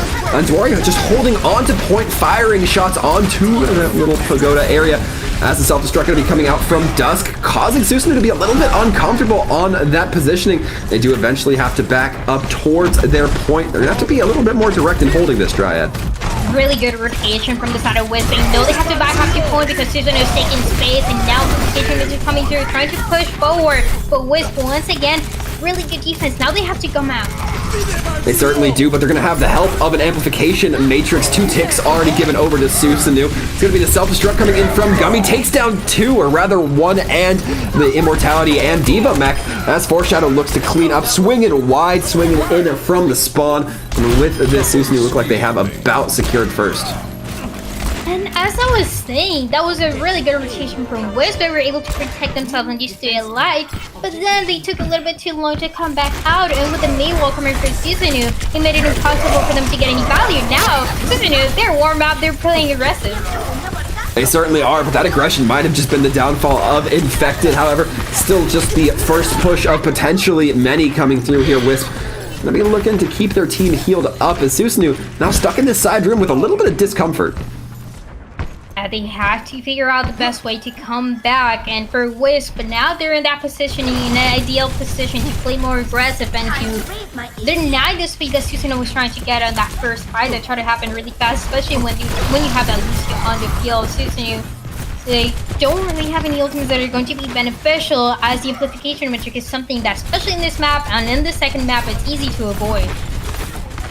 Certainly can be. Susanoo again having a few ultimates in their pockets, going to be ready to use them as they appear. Chime, however, having the Blizzard to slow things down a little bit. We can already see Chime setting up that Maywall, catches the Reinhardt out, then throws the Blizzard. Going to not be looking to drop that Maywall just yet. However, it will be Infected who gets frozen out, and Dwari able to take a little bit of advantage of High Noon there, slowly cutting the pie to make sure that Susanoo is in a very uncomfortable position that Jishua can just absolutely clean up and swing towards. However, a couple kills are coming in from Susanoo, but they need to be a little bit faster if they want to start getting some real progress. 2 kills for Foreshadow and Susanoo. They are doing so much better now. They finally got the hang of the fight, and they are ready to take those first percentages, that first 33%. Wisp, they still have the opportunity to come back, and with that amplification matrix. It will be the Maywall that's sectioning everybody off. However, Sound Barrier comes on the line from both sides. Everybody kept up for the time being. And Dwari on the Doomfist just to try to get things a little bit faster, but it's going to be tough.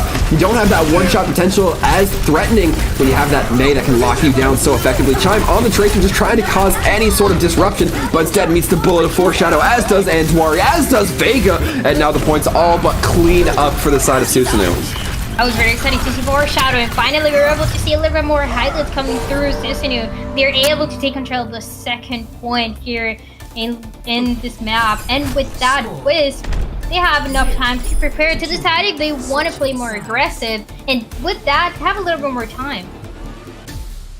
Well, Wisp certainly not having the full hold or the complete hold that they would have liked from Route 66, but there is a certain line in the sand that Susanoo has been able to draw now. A minute 30 is going to be the time bank that Wisp is aiming for.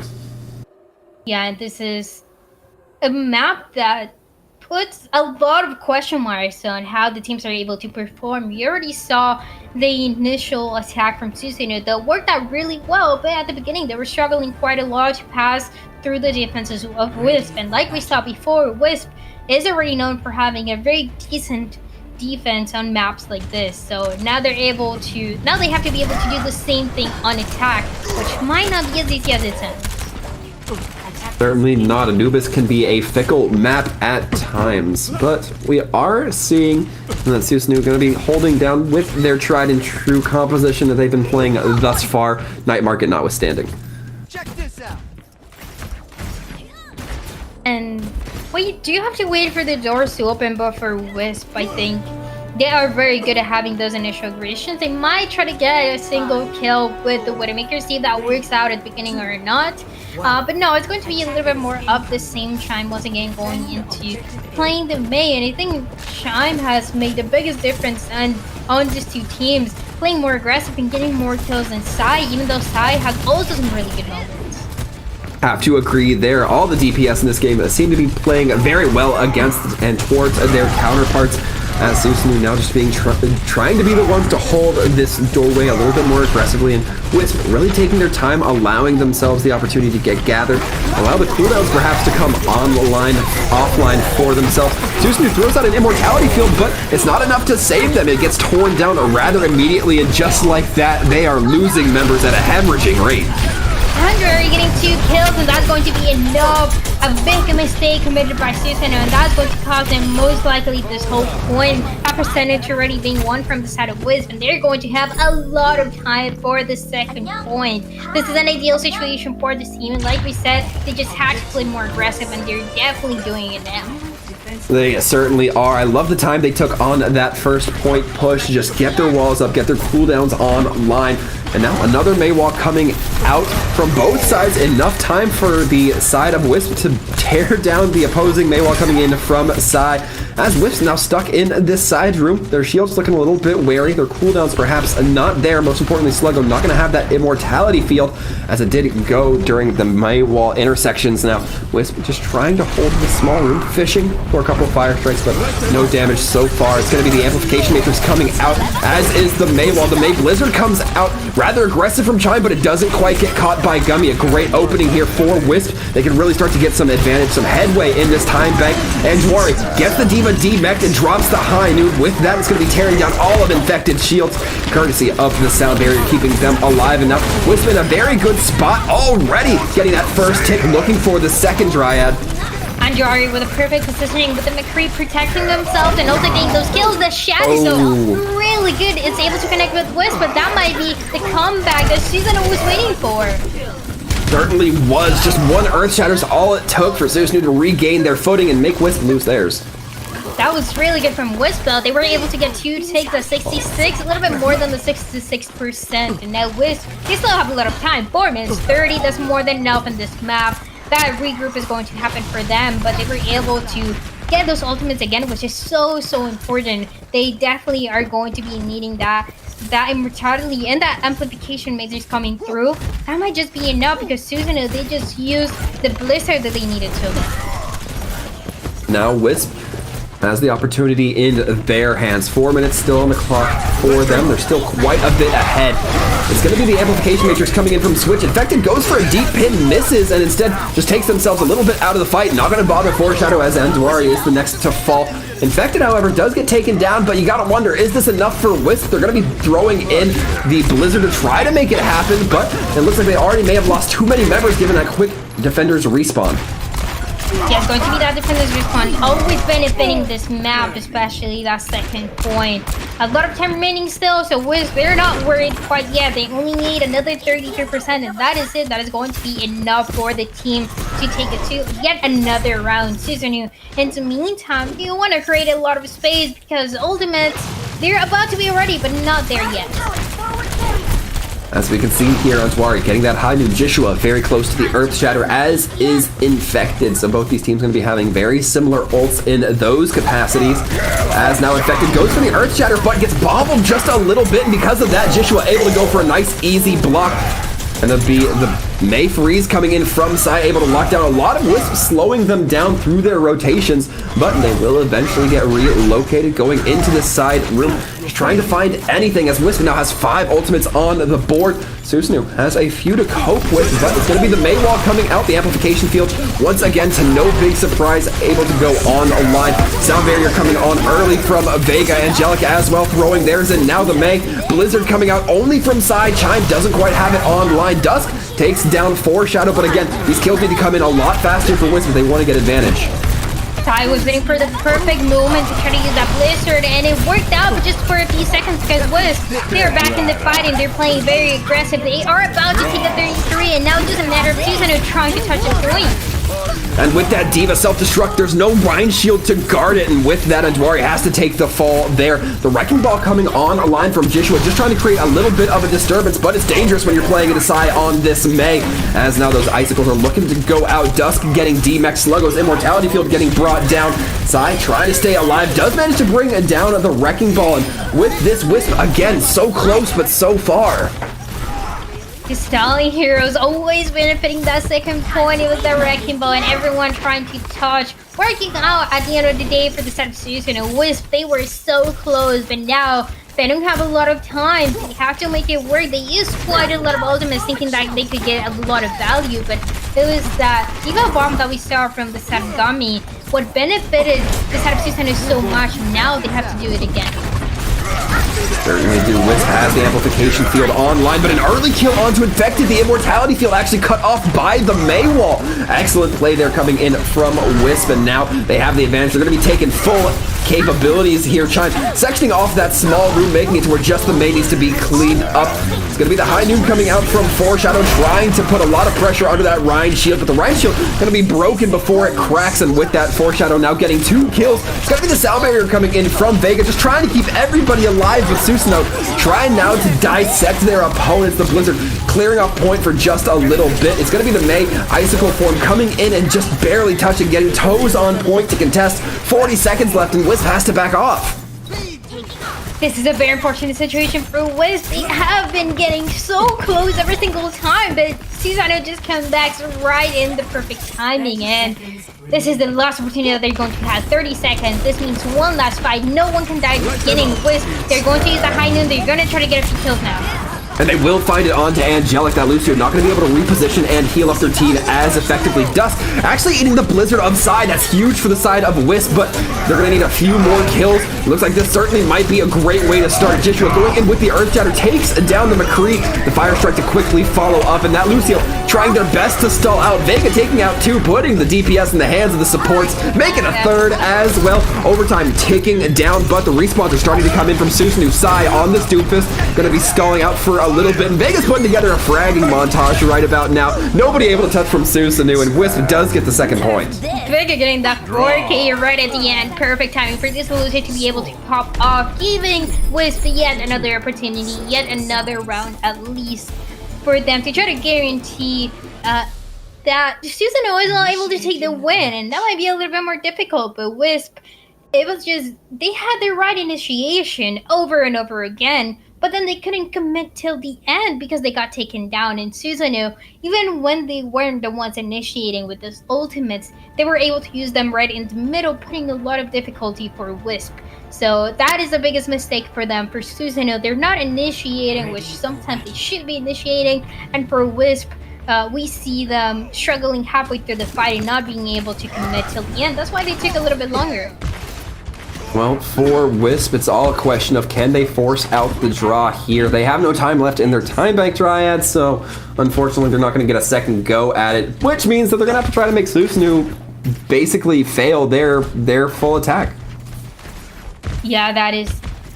The biggest question is how strong can the defense be once again, because Wisp, they did a really good job when we saw them defending, but being able to do it again, knowing that Susanoo is already going to prepare for the situation, to be able to prepare for the Mei walls, that is the biggest question mark that we have. In 1 minute 30, that is all that the attackers are going to have. Fortunately for the side of Wisp, you can count on maybe 1 or 2 fights for this, so if you're able to hold once or twice, you've got it pretty well locked up. But with this, now Susanoo lining up in this small room, ready to get their pushes going. A Mei wall coming up, but the Bisect coming in. The Reinhardt's not going to be able to be taken down immediately. Infected, however, going to be the first one to fall. This is looking great for Wisp so far, as now Susanoo looking a little bit scattered, as are Wisp. Both teams looking, in fact, all over the place, but Wisp coming in with a few more kills in their favor. Gummy now getting D-Mech is going to be allowed to walk home the long way. We see the McCree getting taken down, but still Wisp is able to hold this defense very strongly. And Susanoo, they can only regroup from now. They have to wait for the entire team to want to have a proper fight. Like we said, to buy this all that they're going to have, and now they only have 1. As we can see, Wisp already very close to a couple ultimates, most notably that Earth Shatter. It's going to be Susanoo who takes the action directly to the point. Joshua going and throwing in the Shatter, gets down Switch, gets down 4 Shadow. That is a great start. Susanoo not going to be able to defend themselves or have the teeth to bite back. And with this, Wisp now looking to clean up. 15 seconds left.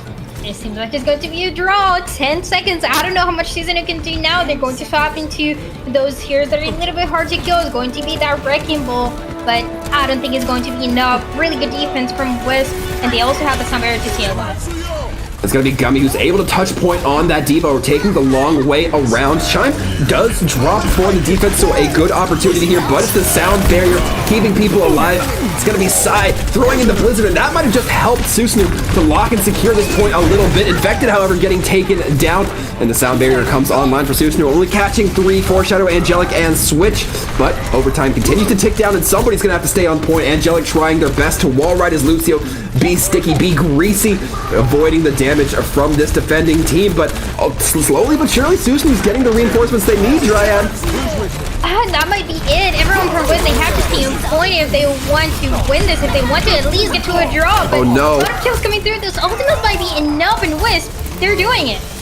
Oh my goodness, we are so close. The Earth Shatter goes in from Joshua, but not able to connect. It's just the Doomfist gets cleaned up. The Baptiste not going to be able to touch. It's going to be the draw. We're going to a map 5. This is going crazy, and we didn't expect that last fight to be as close, but Susanoo was able to touch with the D.Va. I think everyone trying to get a few kills. Switch was able to get a few by himself, but taking the high ground positioning means that you have to risk that low ground and that point that is so important. So that is exactly what we saw. A lot of action, and I think between all the maps that you could have chosen, this one was exactly the one that was going to be the more even, because we were talking about how Susanoo is very good at control maps, and this is Sol maps. They had kind of a very similar situation. But for Wisp, they're also good at defending, so you have the mix of the two coming together for what we saw of Temple of Anubis, taking us to another map. Yeah, that map is most likely going to be a hybrid. However, we will find out exactly which one after the end of the break, so stick around, folks. We're going to see Wisp versus Susanoo concluded.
And we are back, folks. And if you're still with us, I've got good news. We got at least one more match here at Contenders Trials between Wisp and Susanoo, Sir Waltham and Dryad. Looking forward to bring it to you. And Dryad, we just heard that it's going to be sweet, sweet King's Row coming up next.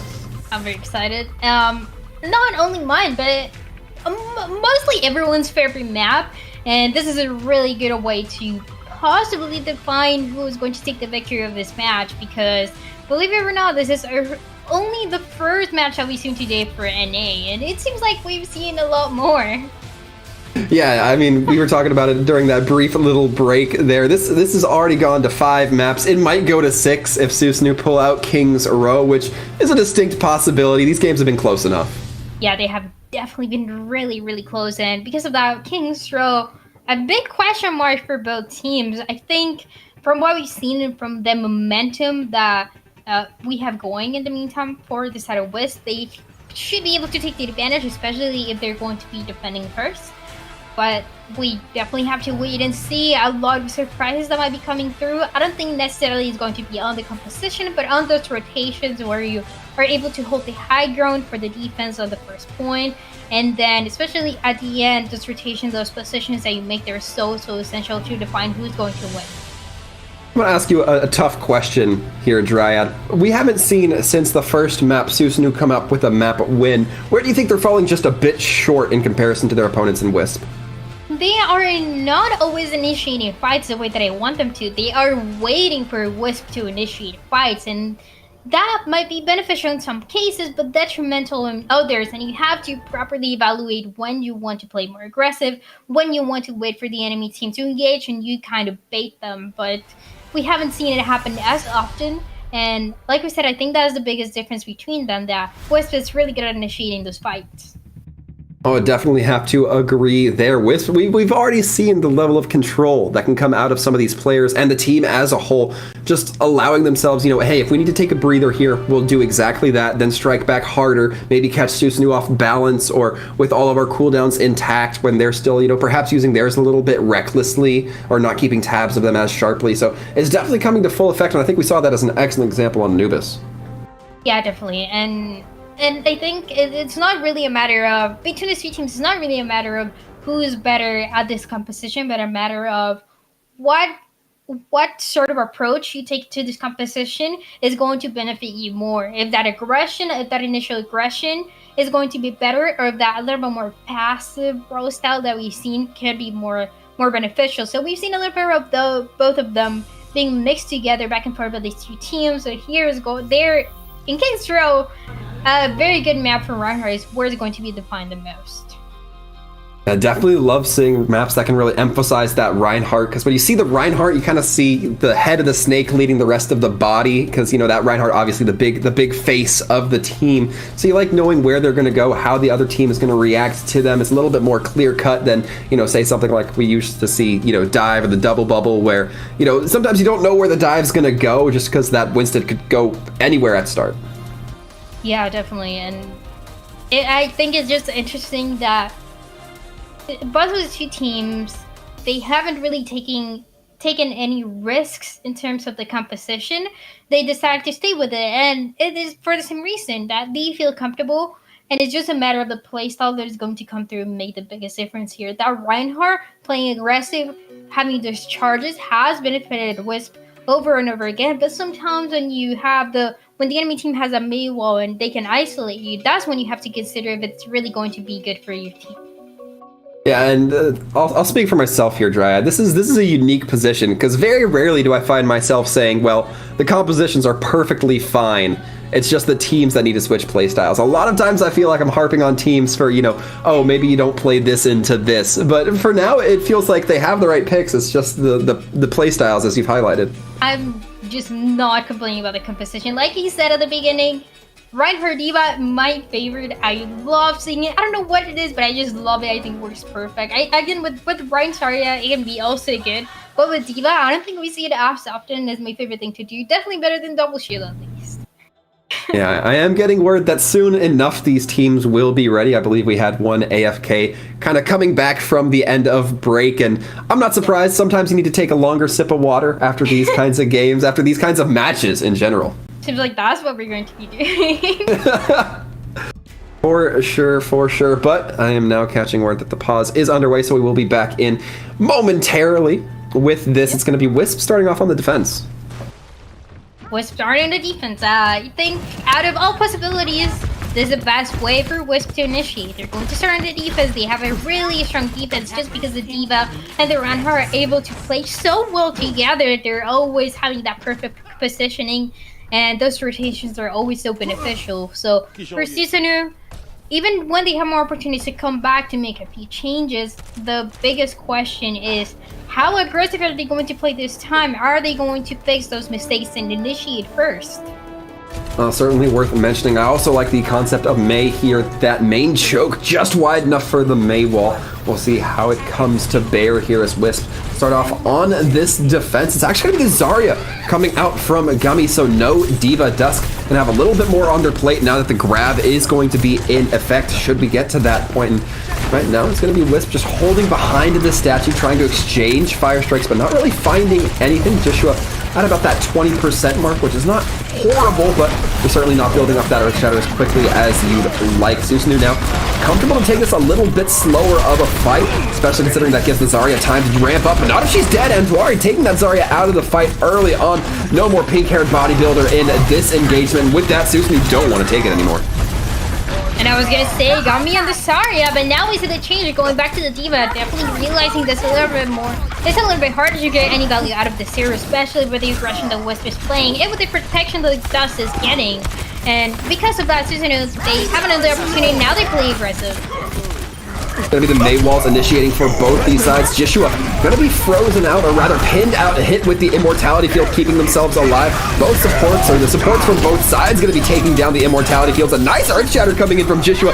Takes down 3 with a little bit of help from Chime. Throw it in those icicles.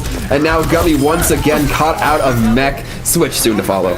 Chime getting that 4K, getting a lot of support from the team as well, but for Wisp, looking very beneficial so far. Susanoo, they have those ultimates that they can use, but it has all been a really good job so far from Wisp, playing together, getting those kills, getting that shatter in the perfect timing, and being able to counter the enemy. Yeah, Shatter's so nice, we wanted to see it twice, but now Wisp gonna be on the attacking end of things, as now they're closer to the attacking spawn. Susanoo wrapping directly on to the point, giving Andwari enough time to get that high noon up and thrown out. It's gonna be the Blizzard coming out from Chime, trying to lock down point, make things a little bit more uncomfortable for the attackers. They got so close towards that first tick, but they were unable to achieve it. I love seeing how aggressive Wisp is playing. They are playing so good. They have the synergy going and they don't want to let it go. Susanoo, they do have the Blizzard now, so this is a big opportunity for them to initiate. Probably the best opportunity that they're going to be having in the next 2 minutes. That is all they have left. The Blizzard with the Amplification Matrix is the best opportunity for this team to take over. Oh, but Sai gets taken down early despite the immortality field. The Earth Shadow gonna be coming online from Joshua, and it's up to Vega to have to keep everybody alive courtesy of that sound barrier. Susanoo still managing to get a couple of kills in their favor, and if they act fast enough, they can capitalize.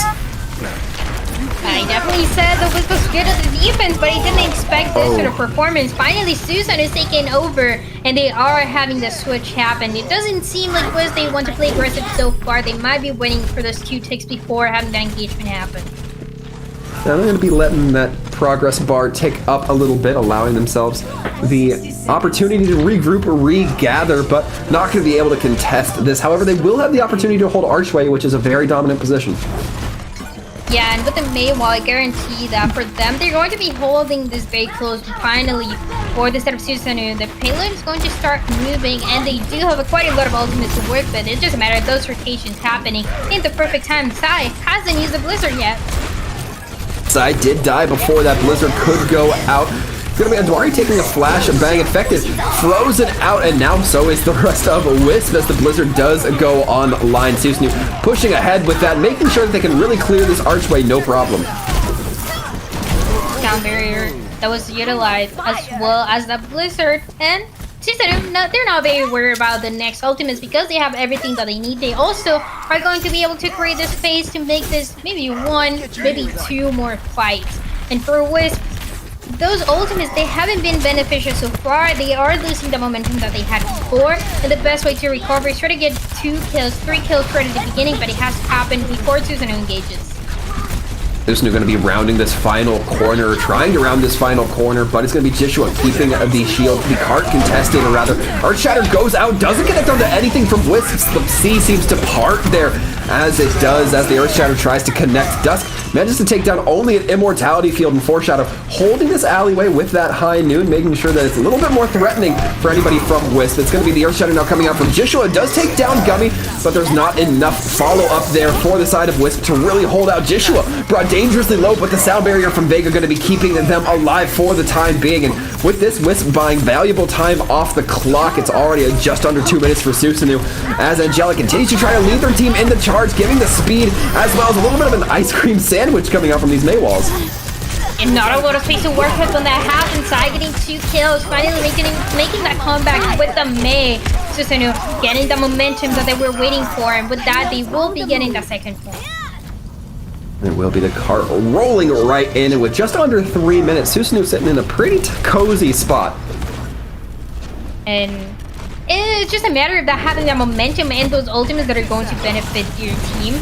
That is going to be the most important thing for this map, and specifically, they have 2 minutes, 30 seconds for the Susanoo to keep moving that payload, and they are gaining the space, but Wisp, they're not going to let them do that anymore. Gummy has that self-destruct, can send it in, knowing that there's no Reinhardt shield, no sound, or no immortality field, but it's not really going to be relevant as everybody's already cleaned up using only the amplification matrix and the Earth Shatter. What is Wisp going to do now? Susanoo, they have the ultimate economy, and Wisp, even though they have their own, getting value out of it at the end, especially with so much time, it's not going to be easy. Amplification matrix coming through, they don't want to let them have any space. The amplification matrix comes through, but that's not going to prevent the cart from moving on to that final point. Somebody needs to be there to contest, which means that you can't necessarily get as much value from the amplification matrix. Vega takes down the immortality field, allowing them to create a rain high noon a little bit more efficiently. Gummy taking the downside, dangerously close, but with the blizzard, with the high noon, Wisp was able to claim back this defense. It's going to be the kills finally coming through for Wisp, and they are able to regain that defense, to regain that control, but it did cost them quite a lot of ultimates and abilities, and now they have to wait for Susanoo. In the meantime, they are going to regroup, and they also use a lot of their own, so it's a matter of building those ultimates as soon as possible for both teams, and seeing if Susanoo can make it in the next minute. It's all within that 1 minute, as you said, Triad. So Wisp going to be comfortable. Susanoo has to take these fights a little bit slower, can't build up these ults because of it. However, it looks like with the Blizzard already online, with the amplification matrix in effect, and with the Earth Shatter very close on the horizon, things are looking very good. Blizzard goes out. Sound barrier from Vega might be a bit late, or a bit early to keep everybody alive through that Blizzard. Gummy quick to clean up. Infected has their shield torn to shreds, but able to be kept alive. Knocked off the map, though, by Joshua. Swing of the hammer will be what you need there. High noon coming in, takes down Foreshadow, and now with the respawns coming in from the defense, it looks like this time Wisp are going to get the better end of the defender's advantage. The spawn advantage benefiting the team so much, but now the self-destruct not really connecting with anything. It's going to be Wisp just fighting to stay on this defense, trying to stay alive, and finally it's working out. For the side of Susanoo, they lose their Lucian, but that a lot of speed that is gone. Oh no, but another amplification matrix coming in from Susanoo. Switch able to throw a lot of pressure down lane, but again, you need somebody from the side of Susanoo to continue touching the cart. Doesn't matter if you can kill everybody if nobody has the presence thereof. Now Susanoo going to be looking to lead their entire team there with 5 seconds left. They'll be delivering it to third. 5 seconds is all that you need. You just don't want it to go to overtime, and it works out for the side of Susanoo. They are able to get their 3 points, but for Wisp, even when I was saying a lot about their defense, they were definitely struggling towards the end. It doesn't seem like they were working together as much as we've seen them work together before. And because of that, they were punished over and over again. They were getting taken down. And even when we were talking a lot about Shime on the Mei, it was Sai this time, the one who was able to pop off a little bit more, have those better Mei walls, and have those better kills coming through, the better cleanup. So for Susanoo, if that's the momentum that they needed, now they have it, and now they have to keep it on the defense. As we look, Wisp will be trying to punch through. We've seen them have some pretty aggressive attack phases here. The question is, does that apply to Kings Row? I'm going to be very excited to see if it does. Kings Row, out of all maps, I think, when you start on the defense and when you have a good defense, it's going to give you the confidence for your next one. But when you don't have the strongest defense, then that's a little bit risky. And for the situation, it's just kind of in the middle ground. This is where we're going to be seeing Wisp having to have the better attack, They need to have more time, and we see them do it before. They have to do it again. It looks like Chime might be on that Widowmaker just to try to get a couple of early picks, but some good positioning discipline coming in from Susanoo, making sure that nobody peeks those angles, doesn't get their heads taken off early on. So it's just going to be a couple icicles coming out from side, really trying to capitalize here on the peak that needs to happen from Wisp. The Maywall now coming through, and Joshua getting pinned out, infected as well, getting return pinned, but Joshua able to get the kill this time. It's not going to be the immortality field coming out from Switch in time to save their main tank, and with this, Susanoo already in a very grim spot, and Dwari throwing out the flashbang to try to get Foreshadow, but instead gets Angelic, and with this, already Wisp on a very good pace. A completely different attack from what we saw from the side of Susanoo on that first round. Wisp, they have a perfect rotation once again. They get those kills, and even though Susanoo was trying to run away, it was a little bit too late for them. With that, Wisp once again performing really well. I absolutely love seeing this composition for this exact same reason, because of how aggressive both of the teams get to be.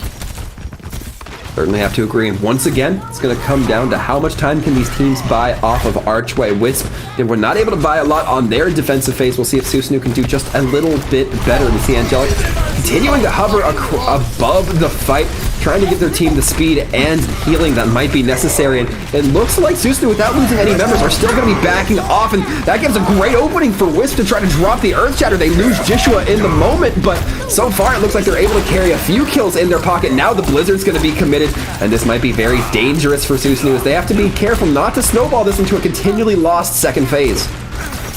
But in the meantime, the payload seems like it's not going to stop moving. A little bit contested for a few seconds, but a lot of the confidence that Wisp is having is going to be that momentum that they needed.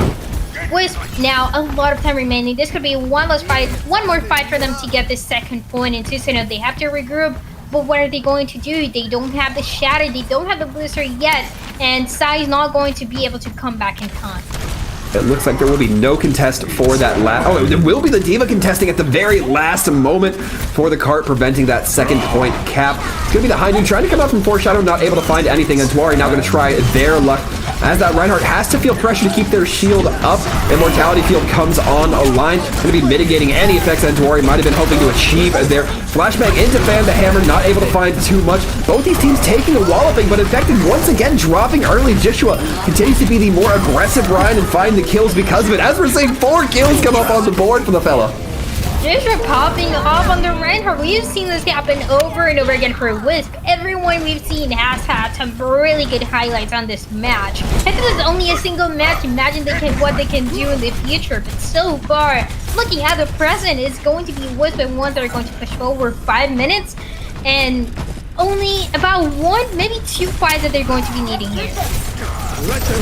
Absolutely, as it's going to be the Maywall coming outside, not able to get too close with the May Blizzard. Will just be walking their way there eventually, and with as their main tank frozen down, the Immortality field from Sluggo going to be trying to keep them alive, but Joshua dead before they hit the ground. And with this, Susanoo able to stabilize with 4.5 minutes left to defend.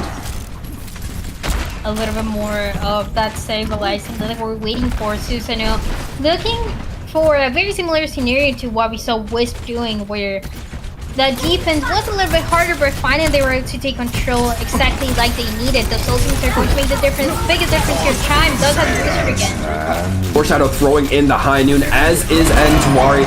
It's the High Noon popping off, manages to get the kill onto Joshua. Once again, that Reinhardt dying early. Flashbangs flying all around. With that, Dwari's going to get the worst end of that exchange. And Susanoo continue to hold. Takes about 30 seconds off the clock for them. Susanoo doing really good so far, but now they have to keep it going for quite a lot of time, about 4 minutes. And Gummy does have the self-destruct, and they're able to get a few kills, even throwing into the backline and forcing that immortality. That might put us in an ideal situation here. Joshua, however, going to be looking to get very aggressive with that Earth Shatter once again. Immortality field down early on, and Infected taken down means that Joshua has the opportunity for the Earth Shatter. Not going to be going for it, as they do in fact end up dying. And now it's Wisp who are looking in a very uncomfortable spot. They're looking a little bit stalled on this defense, or on this offense. Yeah, they're struggling quite a little bit more, and for the DPS, they're trying to get the kills, but it doesn't seem like it's going to be enough. Wisp are the ones that have to figure out the way, because already 2 minutes for wasted on the last point. They can't let it go to more. They want to have the advantage if this goes to next round, which is very, very likely. The ultimate advantage might be going a little bit for the side of Wisp, especially when they're ones that have been initiating over and over again. It's going to be Wisp with a lot of ultimates on their board. Sai taken down by a pin from Jishua, so they don't have to worry about the Blizzard. Now Chime's the only one holding the Frost box on the field. And with this, the D.Va, the last one to get cleaned up. Gummy going to be dying rather quickly this time, but Susanoo has a lot of ultimates for the next fight. They definitely do, but Wisp also has quite a lot to work with, and they also have the space that they needed. They were able to push forward to pass this corner, and with that, that means only a single fight that they win is going to be enough for them to take control. Both of the Blizzards are going to be ready, and it's a matter of can the D.Va do anything about it?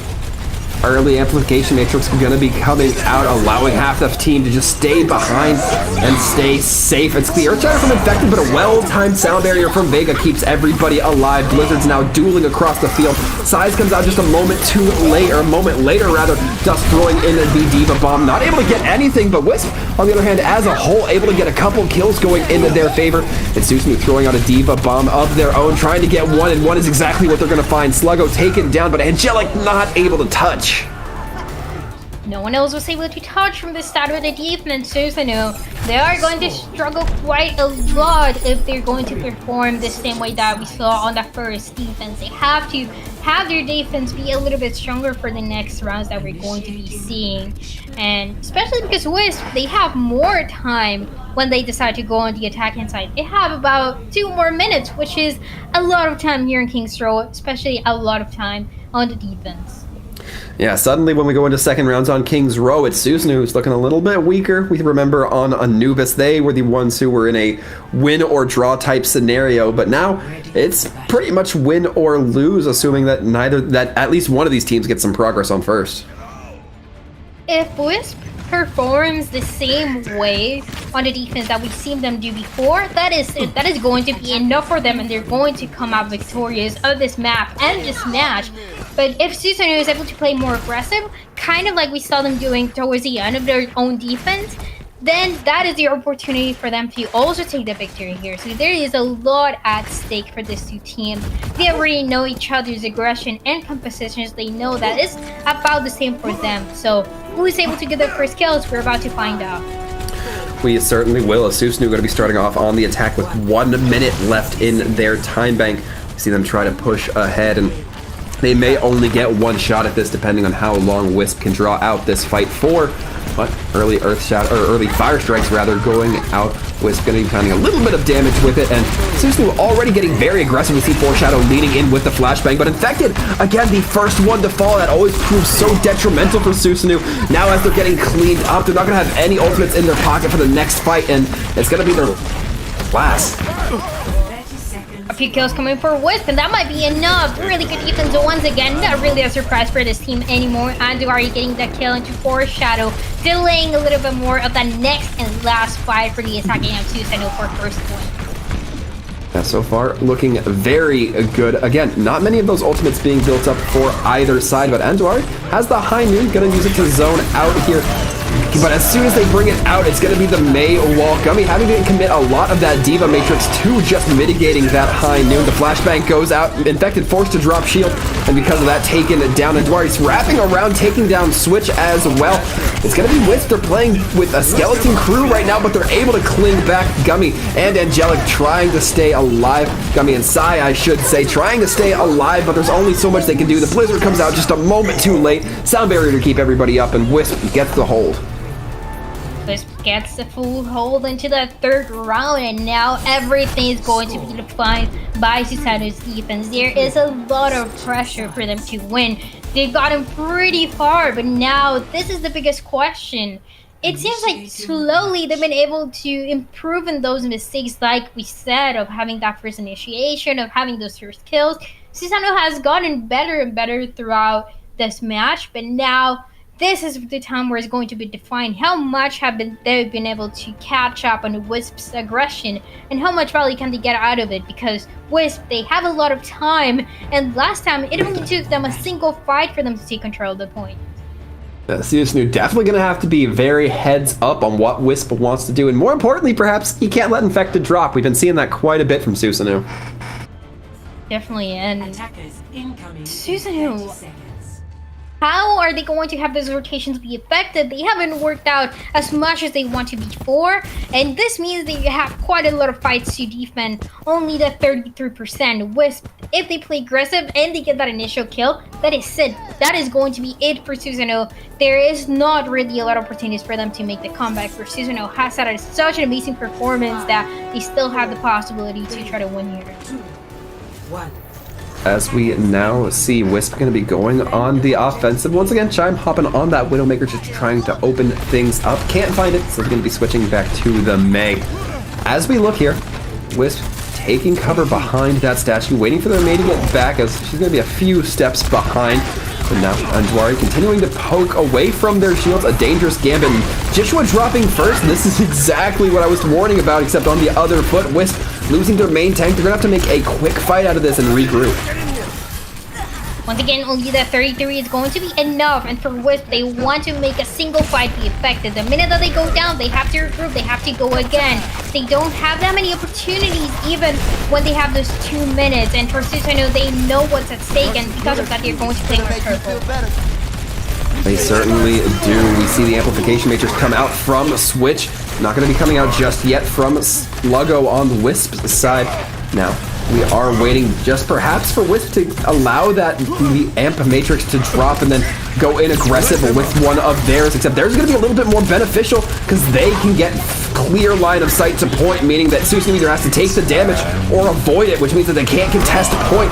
Amplification or Immortality Field drops, Infected taken down by a High Noon, and with this Gummy also getting D-Mech, there's not much else they can do but have the supports and DPS die on point for any sort of stall. There's only so much that can happen though. Foreshadow drops the High Noon, therefore they can't touch point, and Wisp going to be taking King's Row and their third map. Wisp are going to be the ones that come up on top here. 3-1-1, because we also saw a draw. There's a lot of maps that we saw on this match, and it was so exciting to see, but at the end, it was Wisp's aggression, the one that was able to come up on top. Susanoo was very close, but there's a few mistakes in the rotation that made it really hard for them to properly come back. And Susanoo, we saw them win one, and it was looking good for them on Oasis, but they just weren't able to carry through. They weren't able to have that momentum. Or maybe it was just that, Wisp adapted. They were able to adjust their play style and really collapse on Susanoo. But either way, they're going to be taking the victory here. Yeah, and they take a really good victory. It cost them a lot, and it definitely took a lot of time, but it was so exciting to see. I definitely have to agree here. And overall, Dryad, from a caster's point of view, I'm always happy when I get to talk about more Overwatch. So, seeing 5 maps, that's no problem for me. It's just an ideal situation for us. We just came back to casting trials, and now we get the opportunity to see this map's these 2 teams going against each other. It's not even over yet. Certainly not over yet, although it will be Wisp taking the victory here. And with that, we will be going to a short little break. However, I do understand that we have a little bit of an interview if they're not too tired from one of the members of the winning Wisp team. So stick around, folks. You're going to want to catch these few words.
Hello and welcome back, folks. And just as I promised, we are back here in the interview booth, which is much different than the casting booth locationally, I promise you. We're here with Joshua coming in from the Wisp team. Joshua, hello, welcome, and most importantly, perhaps, congratulations. Yeah, thank you. My God, what a game! Yeah, we were talking about how good of a game it was definitely looking, but what I want to talk about, at least initially, is what was your team's mindset going into it, right? Because Susanoo had a 2-0 record. They weren't necessarily looking like an easy team to beat. Did you have a lot of, I guess, rehearsals or strategies for them specifically? I don't think we really had any specific strategies for Susanoo. We kind of just told ourselves, like, calm down, play our game, and we'll beat them, since we were, like, fairly confident. Like, we didn't really want to overthink it, I guess is the best way to put it. We just played our game and we won.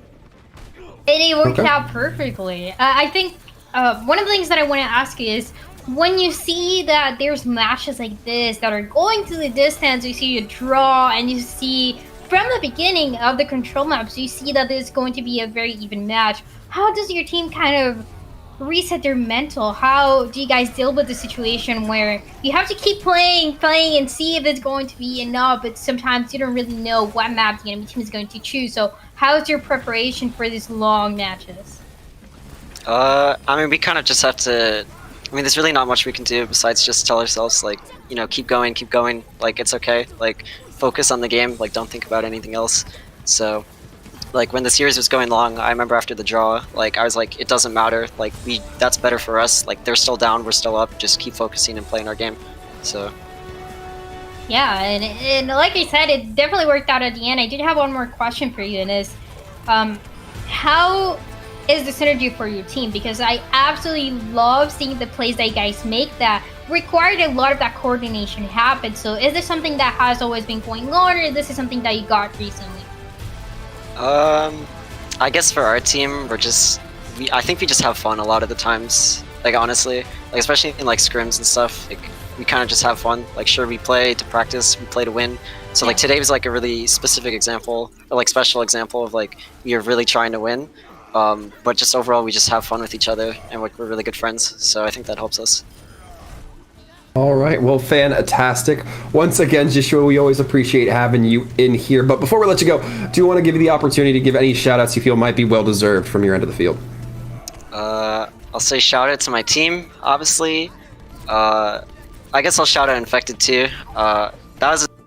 It's like a rivalry, I guess, that we have, because we're both good friends, so playing against him is really fun. And he's a really good main tank too, so I respect him a lot, and that was just a really fun match to play. Well, from my point of view, it definitely seemed like we had two very skilled main tank players there on the field. So once again, Joshua, thank you for coming in, answering a few of our questions, and just having a good time. Yep, thank you. And with that, Dryad, we are about ready to wrap up Wisp versus Susanoo over here with 3-1 going in favor of Wisp. And man, what a match to start us off in NA with, right?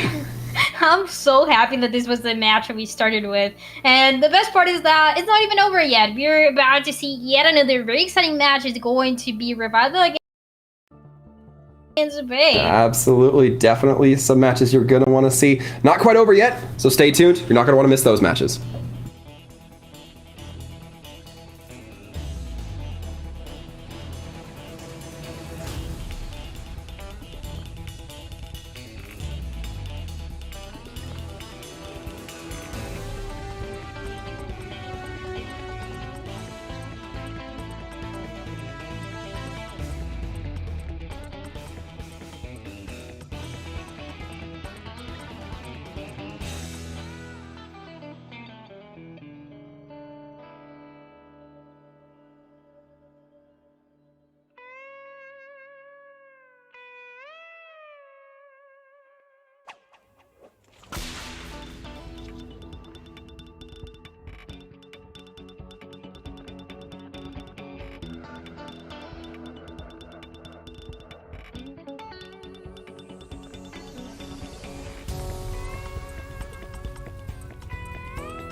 Hello and welcome back, everyone. After a rather lengthy first game between Wisp and Susanoo, we are back ready to go into our second NA match of the day. That's gonna be Revival versus Obey, Dryad.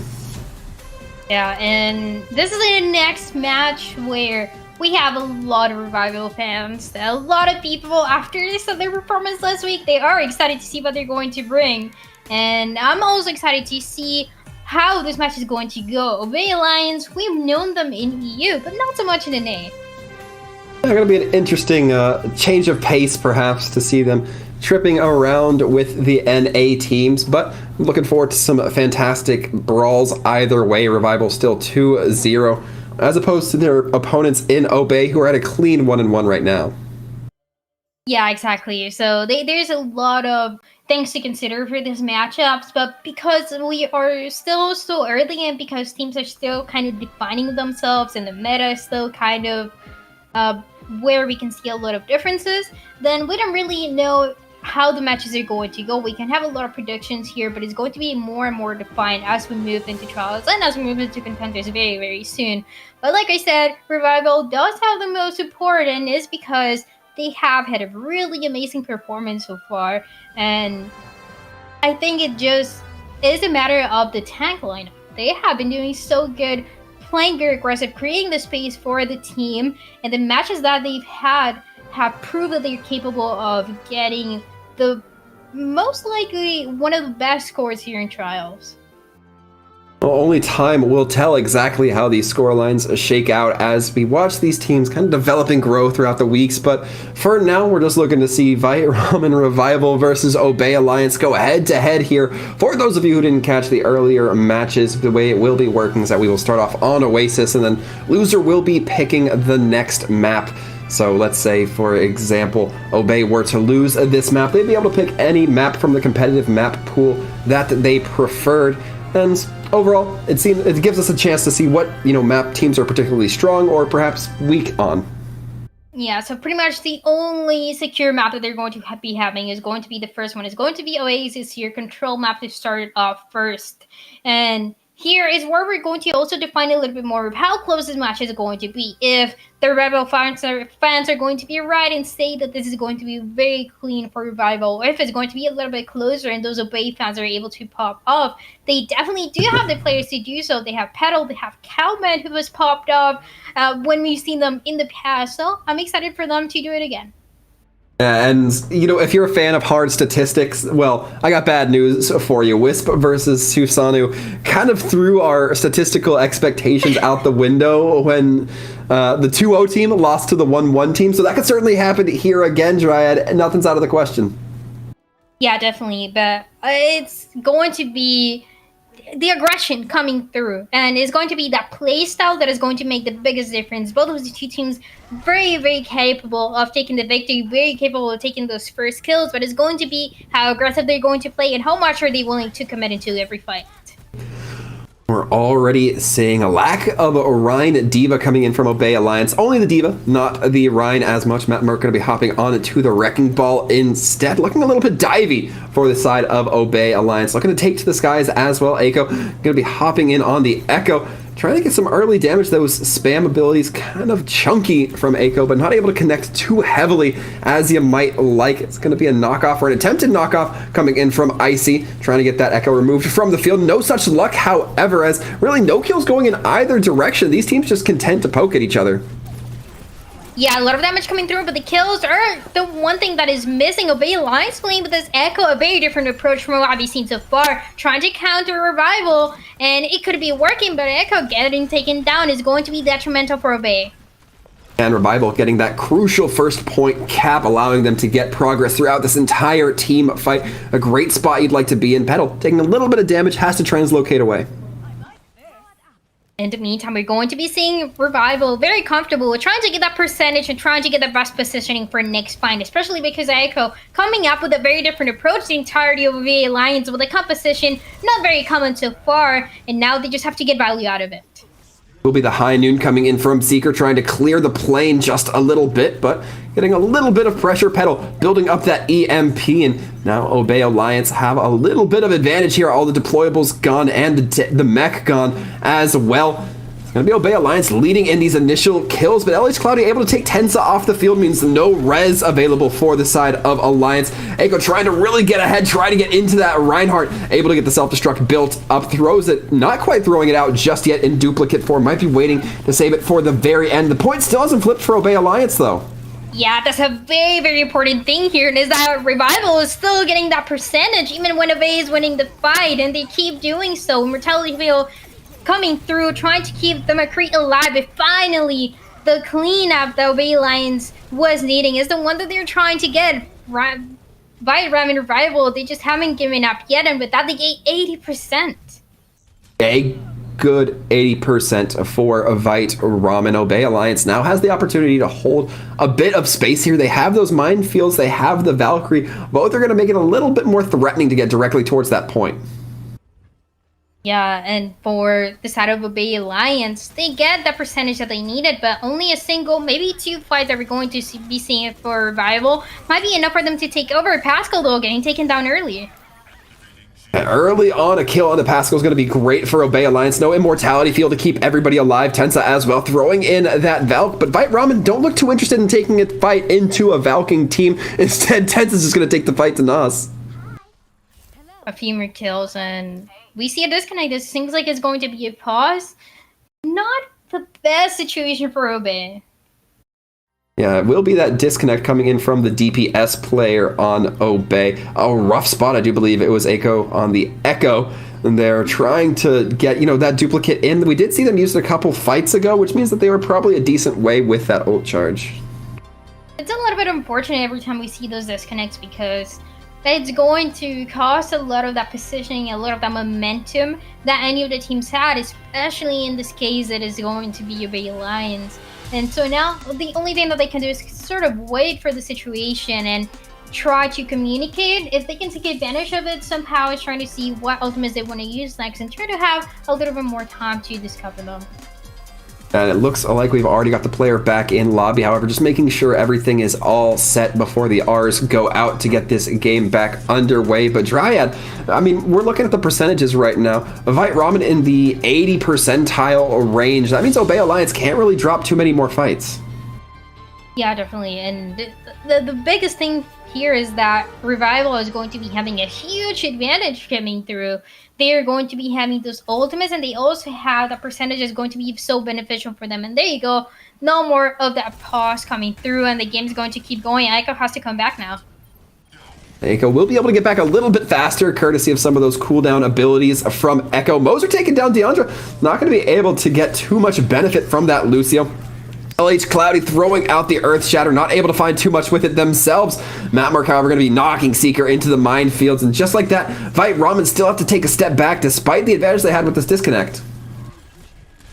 And it's going to pass, and he's going to get really close to the percentage of Revival, so an ideal situation for Obey Alliance. When they're still getting those kills, EMP is going to be ready, and connecting both of the tanks of Revival. Obey Alliance might be getting to the 90 before Revival does. Be a very good spot for Alliance, already tied with the percentages from the Revival team, and that EMP, as you mentioned, online can be very impactful. They're going to have a percentage of Revival, but Revival still hasn't given up yet. Icy does have the self-destruct, throwing into the high ground, trying to drop everyone in. The kill just not an ideal situation for the team. Gonna be Pascal hit by the EMP, as is Cloudy and Nas, but not gonna really slow down Revival as they continue to get these kills. They will get the flip, but Obey Alliance still do have time for 1 or 2 more fights. Yeah, this is going to be one last fight territory for both teams, so a lot that is at stake for them. LH Cloudy is about to have that shatter. Obey Alliance trying to counter the composition for Revival might be a key step here to try to see who's able to get to the 100% first. Obey Alliance have that self-destruct, trying to find some sort of value with the Deandra, able to get hacked out. That Lucio getting focused down with the Diva frozen. An excellent play by Nas, able to throw in the Lizard, allowing pretty much a free value. It's gonna be Cowman taken down with the Earth Shatter, the High Noon as well to follow up Seeker, making sure that Reinhardt ultimate is followed up in kind. Gonna be Matt Merck throwing in another set of mines onto the field, but Obey Alliance just don't have the manpower, don't have the firepower to stay on, and because of that, Revival's gonna be getting the first map. 102.99, what a good way to start the sub map, to start with this Oasis. But Revival, the ones that are able to come up on top first. And now, it is going to be a lot of pressure for them to keep up this performance in the next map. So Bay Alliance, very surprising to see them try to run a completely different composition from what we've seen pretty much every other team do. And even though they can win a few fights, it's going to be keeping up this performance. I like the petals going to the Sombra, but not always you're getting a lot of value out of that EMP. If you're able to control every single fight around the Sombra and around the tanks, then this is the comeback that Obey Alliance needs.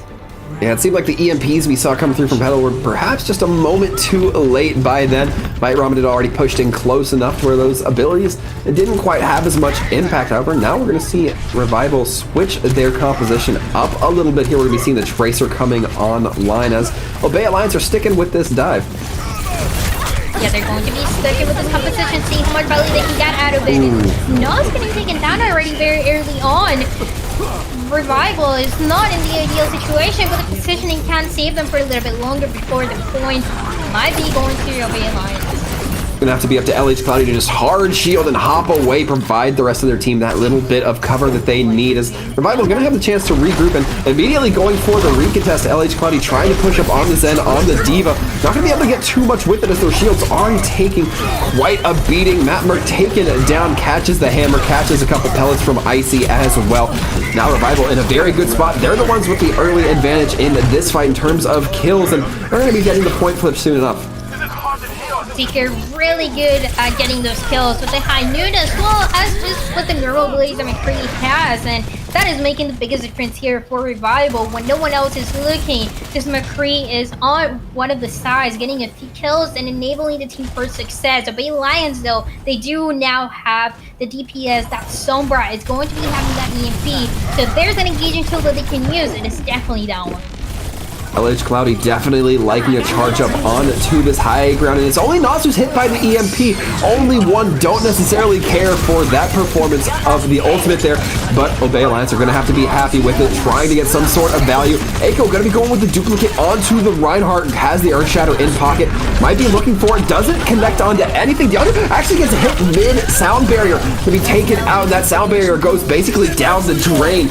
Obey Alliance have an opportunity to regain some footing here, but they need to get either the point flip or the kills in their pocket. It's not going to go happily their way unless one of those two conditions happen. Obey Alliance now has the opportunity to get the advantage of Icy. Seeker getting their high noon eaten by Calman. Deep Bomb goes up high, caught by the Reinhardt. LH Cloudy able to land the Earth Shatter afterwards. Take down Merc with the help of Pascal. Things are looking very good for Revival to cling to life. Revival, the entire team popping up right now. Seeker getting those kills, even if you're not really able to get it. But the high noon, they're still able to get that Mercy. And with that was definitely their winning condition. Because of that, now, Obey Alliance is a little bit more of the break that is going to come through. So a little appealing for this Zenyatta. But still such a risky play, knowing that Revival is going to be playing more aggressive and they're going to be waiting for them. Certainly will. It's not just to take a step back, regroup with their team, tries to get the better of the Wrecking Ball, but can only do so much. Trying to now dance around Tensa, as Tensa does fall with a little bit of help from Deandra. As we see Revival continue to push ahead with these kills. Nas taking the rewind just to get a little bit of health back, and somebody has to touch from the side of Obey Alliance for the overtime timer to continue ticking down. Nobody's able to, despite a big EMP. Revival here takes Oasis. Icy getting those final kills at the end, and that was a really good job from Revival that we saw at the end. They take down Zenyatta, they take down the Brig, and if you have no supports, it's going to be pretty much impossible to win any fight in Overwatch. There was no sort of position that they could gain at that point, and it was a 6v4, so a tough situation for Obey Alliance. Revival definitely living up to the expectations that fans have. Revival fans definitely going to be happy to see that one, not just winning Oasis, but winning it in a pretty one-handed fashion. Obey Alliance definitely looking like they might have a little bit of work to do, but the good news is, Dryad, the work can start right here. They have the opportunity to pick their map, and they can throw something that maybe they're favorable for, or that they know Revival's a little bit weaker on. And from what we've seen so far, these are the two options that we have for every team that has the opportunity to choose a map. But from what we've seen, the Obey Alliance, they are playing more to try to counter the composition that Revival is bringing them. And so far, even when they've won some fights, it doesn't feel like it's going to be enough. We already heard it is going to be Blizzard World. Yeah, Blizzard World is going to be the map we're going on to next, which means we're going to be starting off our selections with a hybrid map, meaning that we won't be seeing it anymore after this, but Blizzard World, one of my favorites, at least aesthetically. It's definitely a really good map, especially for these two teams, but I'm still concerned that Revival is the one that is going to take a little bit more of an advantage. This is a really good map for Ice's D.Va to try to pop off a little bit more, even though we already saw it happening. So a big opportunity for this player and for this tank lineup to keep playing aggressive. And in the meantime, when you're playing such a different composition, just like Obey Alliance is doing, that's when you start questioning what you can do different, or if you're going to keep committing to this composition, how can you really get value out of it when this brawl style is winning against Dive?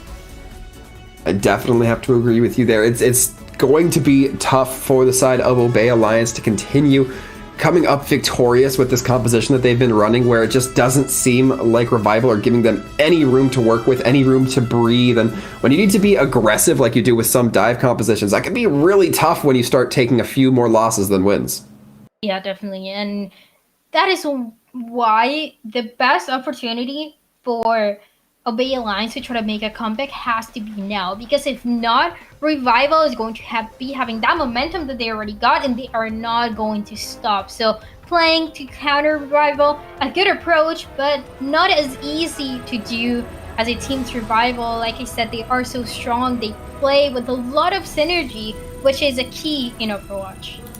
Yeah, it's a team-based play, kind of important in a team-based game. Who would have guessed? I mean, this is the first time I'm hearing about it. And I mean, I play on ladder, and that's pretty much the most team-based you can get. There's no better example of team-based play than ladder. But we're gonna see an attempt here coming from Revival and Obey Alliance, as it's gonna be Revival starting off on the attack.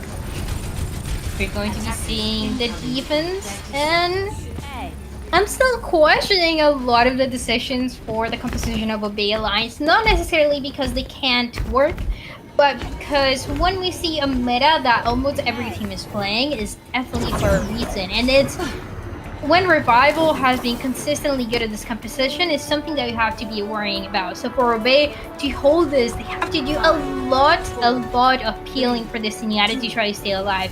If they're able to get value of the Discord Orb, then a lot of benefits that might be coming through for the defense. If not, then they're going to struggle a lot, and they might be forced out of the composition. Certainly be seeing here as Ramen Revival going to be trying to go up into Flight of the Duskwood to try to get some high ground here, but it's going to be difficult as Obey Alliance has the opportunity to really reposition themselves quickly and have Matt Merck go in with Wrecking Ball to kind of displace, but it looks like Obey Alliance are going to be savvy to the rotation, trying to come in from Revival. We're now trying to get right on top of the boat shack, trying to get some more high ground, this time a little bit more directly on the point, but they're slowly being wrapped around by Obey Alliance. And with the Haiko getting the first kill into Seeker, this is a really good initiation for the defense. A really good sort of rotation that we see. Monster getting taken down, but it seems like still the defense is going to hold strong. And Icy getting taken down rather late into this fight, which is good for the Obey team if they're going to have the opportunity for their Zenyatta to come back in with, more than enough time to set up. Yeah, Revival still has quite a lot of opportunities to figure out the way in, but the main thing for them is going to be trying to build those ultimates, because Obey Alliance are the ones that are coming out on top. The buffer is going to be ready very early on, along with the duplicate, and if Revival is not ready for this sort of ultimate to come through, then that's when Obey is able to win yet another fight. We'll see. Obey also having that duplicate in their pocket might mean that they can get rather aggressive if they get a duplicate onto LH Cloudy, maybe Icy, as we've seen before. Seeker, however, going towards Matt Merck, able to get the stun onto the Wrecking Ball, however, deciding to regroup with their teams. A couple of swings from Aiko are going to be getting quite a bit of that ult charge going forth. The Earth Shatter goes out right onto Seeker, the pin to follow up, and with this now things are looking very good for Obey Alliance to continue their momentum on this defense. There's going to be a few kills, but it's going to be once again that Wrecking Ball getting 2 kills and getting taken down at the end. And with that, it doesn't matter if it was a back and forth, the defense is still able to hold strong. There's 1 minute 50, the time is running out for Revival. And when they use a few ultimates, they haven't been as effective. They have yet another opportunity, and this might be the biggest one so far. As we see here, the Ashe now going to be coming out from Petal. Bob going to be on the field, just giving a little bit more contest to the point. Revival not going to be able to take that corner unless they deal with Bob first, so it will buy just a few seconds of time. As well, Tensa going to be throwing out that Valkyrie, looking to get their team with a little bit of shot in the arm that they need. Matt and Merc, however, still playing quite a distance away from that Mercy. Echo gonna have to be taking a headshot from the McCree. Doesn't get dropped though. Secret not quite able to follow up with any more shots because of the line of sight break from Echo falling. Now it's the Transcendence keeping everybody alive. The Sal barrier keeping everybody alive.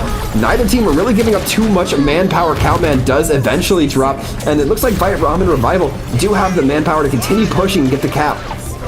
By Revival indeed taking the point and being able to finally move that payload. They have 3 minutes of quite a lot, and the biggest thing here for them is going to be creating their space, taking the high ground as soon as possible before Bay Alliance is able to take it back, especially because of Bay with that Wrecking Ball is able to get that positioning, and there we see them trying to contest the high ground, not letting Revival take it so far. So far, they're doing a good job at staying steadfast in the positioning they want to take. The question is, how long can that last for? Matt and Merc looking to set up for perhaps a big pile driver, but hearing that Deadeye is going to make them stutter for just a little bit. You don't want to commit into that when the McCree can just blast you down.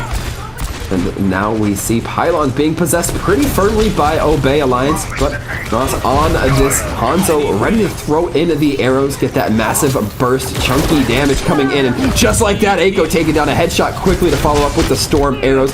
Will be a quick kill coming in for Revival, who continue to push this cart with very little contest. Yeah, definitely. And for Bite Ram and Revival, this is a lot of content that they have going on. Finally being able to take the high ground, trying to take the Mercy, and Icy gets Tensa. So the momentum that they were waiting for is definitely there. Now, the Alliance, I don't know if they can do anything to defend again. Ooh, and Icy going to be dropping that self-destruct to kind of get themselves just a little bit more time, but also getting the kill onto Moser in the end. So Revival getting through second point with very little issue. Yeah, it was only one very long fight that we saw because Obey wasn't really able to regroup, and now they have to fix those mistakes for the last part of the map that is very complicated, and in fact might be benefiting the defense a little bit more. With that ultimate economy, the Duplicate is going to be ready, turning into one of the tanks. Best option for Obey Alliance. Bob going to be barreling right towards Cart, but it's the Earth Shatter dropping Bob and Diva. Echo going to be getting the Duplicate onto LH Cloudy, a little bit too busy swinging, a little bit too hesitant on their shield, and now with this, it's going to be the Revival team just going back into respawn, not allowing Echo to get any ult charge built up. This Duplicate Reinhardt is able to create so much space, is going to be able to intimidate Revival so much that they force themselves all the way back before having that proper engagement. But with that, a lot of time that was wasting for them. That's exactly what Alliance is trying to do. We hear the high noon coming out from Seeker. Doesn't get the kills directly, but does set up with the line of sight break. Deandra able to get the follow-up onto Matt Merc. Now the Wrecking Ball caught just a little bit too far out. And now it's the application field coming out from Pascal. Now has these Dragons online ready to bisect the field in these coming fights. 2 minutes, 14 seconds remaining for Revival, and that is more than enough that they need. Those ultimates are going to be coming through. The Dragons are going to create space, and the Sound Barrier to be playing more aggressive. We do see the Dragons come out. Bob taking a lot of damage, and that's quick to clean them up. And now with this, Revival continues to have a little bit of an advantage in the kills in here, as dancing around that Echo, able to avoid all the arrows herself. Obey Alliance looking very slim on numbers, but they do have that respawn. Pascal getting 2 kills, and with that, the payload still able to keep on moving. The respawn advantage might be there for the Alliance, but the self-destruct going all the way to the back gets Echo again. Echo gonna be taken down. Icy finding continued value with that Diva bomb. The Transcendence has to come out from Moser, just try to keep their team alive. Get a full regroup here. That Reinhardt dangerously low, but LH Cloudy has the resiliency, has the healing to keep themselves up for the time being. Amplification Matrix definitely not gonna hurt either. The damage goes in, the cart moves to final, and with that, Revival gets the cart delivered in just under 115. This is a very long map too, so Revival does a really good job in trying to, when they lose the ultimate economy, when they look in a situation where they're struggling more, they're always able to make that comeback. So with that, they take the 3 points, 1 minute 14 seconds remaining for them. And Obey Alliance, I'm very curious to see how they're going to do on the attack. It seems like the composition that they're running should technically, or at least in paper, run better when they are attacking rather than defending, because they didn't really have the shields to protect themselves. And now when they're able to attack and to be more disruptive with the Wrecking Ball, then that is the best opportunity that they might be having here. I'm still very curious to see how much value they can get out of it, because those Discord orbs, even though they're able to put more pressure to take the enemy down faster, if you're not getting the feeling for your Zenyatta and your Zenyatta is dying over and over again, then it's not going to be easy for your team to get any value, to get the support that you need. I like this election of the Torbjorn going out onto the field for the defense of the Revival team. That turret gonna make it very difficult for Eiko to stay in the air. The turret classic on this map, and it's not really my favorite decision, but if Revival is that confident in this Torbjorn and to getting value out of this hero, then I'm very curious to see how they're going to perform. Especially you have the confidence because you have Seeker on the McCree, who has had such an amazing performance so far, and the DPS and the tanks are able to have that perfect positioning that is benefiting Revival so much. Well, it feels like the benefit of Torbjorn is a threefold here. You get the multiple angles of attack with the turret, you get just the damage of the Torbjorn themselves, and then you get the anti-dive capabilities to come through here. Very good read coming through for the side of Revival, and now Obey Alliance are taking this high ground, trying to get some benefit with the Ash Petal, continuing to use that Dynamite, building up the ultimate percentage towards Bob, but they need to be very careful here. Too complacent and Revival can easily push them, or just allow that clock to burn down. Eiko, it's exactly what I was warning about. Icy sees the separation and goes for it. Icy is so good at flying and taking out this hero, this flying hero. We've seen it with the Mercy, we've seen it with the Echo over and over again, and with that, Revival is always able to take the advantage here. Keep holding this point and put the side of Obey Alliance in a very tough situation. There's gonna be Nos going for the hammer kill. Doesn't quite get it. LH Cloudy stealing the kill. What a shame. Yeah. Come on. The hammer kill. In the meantime, Revival is able to hold strong. They definitely have the confidence. They have the synergy going on, and it's benefiting them so much. Obey Alliance still have quite a lot of time, but they haven't been able to have the synergy that Revival has. So a lot of work to be done still. They can initiate it with the Valkyrie now. We'll see if Obey Alliance opt into that, or perhaps they want to build up a few more ultimates. That's not really going to be the option to make the call there. Mark playing in this middle ground, waiting for an opportunity to get a pile driver, and immediately getting found out by that High Noon. And again, Icy so responsive, diving towards the Wrecking Ball as soon as they expose themselves even just a little bit. It's going to be the Diva D-mech by Seeker using that High Noon, and now Obey Alliance in a rather rough spot as they have to try to get from this high ground onto point, and so many of them are separated. Moser drops that Transcendence to keep themselves alive, but again, away from the rest of their team.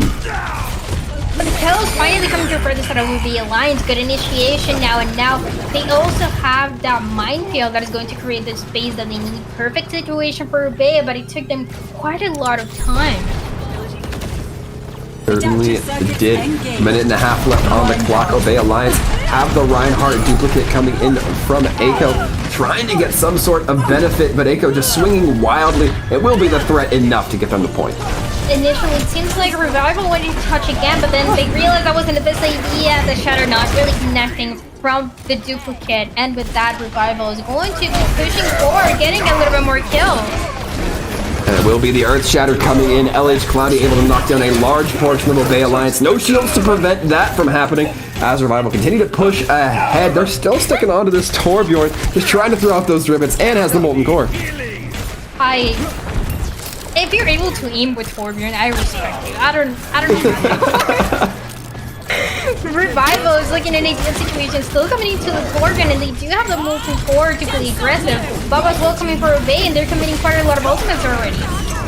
And it will be the Torbjorn who takes a lot of blast damage, but not dropped to their knees just yet. Tensa able to get a big res onto Eiko, but will only be big if the damage can follow up and provide more of a threat. And so far, seems like they're delivering on that promise. Initial kills going in favor of Obey Alliance, but a lot of the team hurting for that healing. And Eiko trying to take a peek over the top, but can't quite find it. More kills finally coming through for the setup of the Alliance. It took them a little bit, but Seeker once again taking down Moser. The Zenyatta falling. Not a ideal situation, but the Alliance is able to finally move the payload, and that Zenyatta is going to be rest. So the Alliance gets some more time, gets yet another opportunity to move this and Revival. In the meantime, they have to regroup. They have to take this high ground very early on. And it looks like Obey Alliance will be working on getting that progress. We'll be seeing them fire the ash from the artillery cannon, or fire the ash from on top of the artillery cannon. Pylon Terrace, however, quickly being pushed up on by the rest of the Revival team. Seeker has that high noon, so they want the high ground to match. And with it, now they're going to be backing off, using that roll, just trying to get more angles onto the cart, but the cart still being manipulated by Obey Alliance to continue moving ahead before the contest finally comes through from Revival.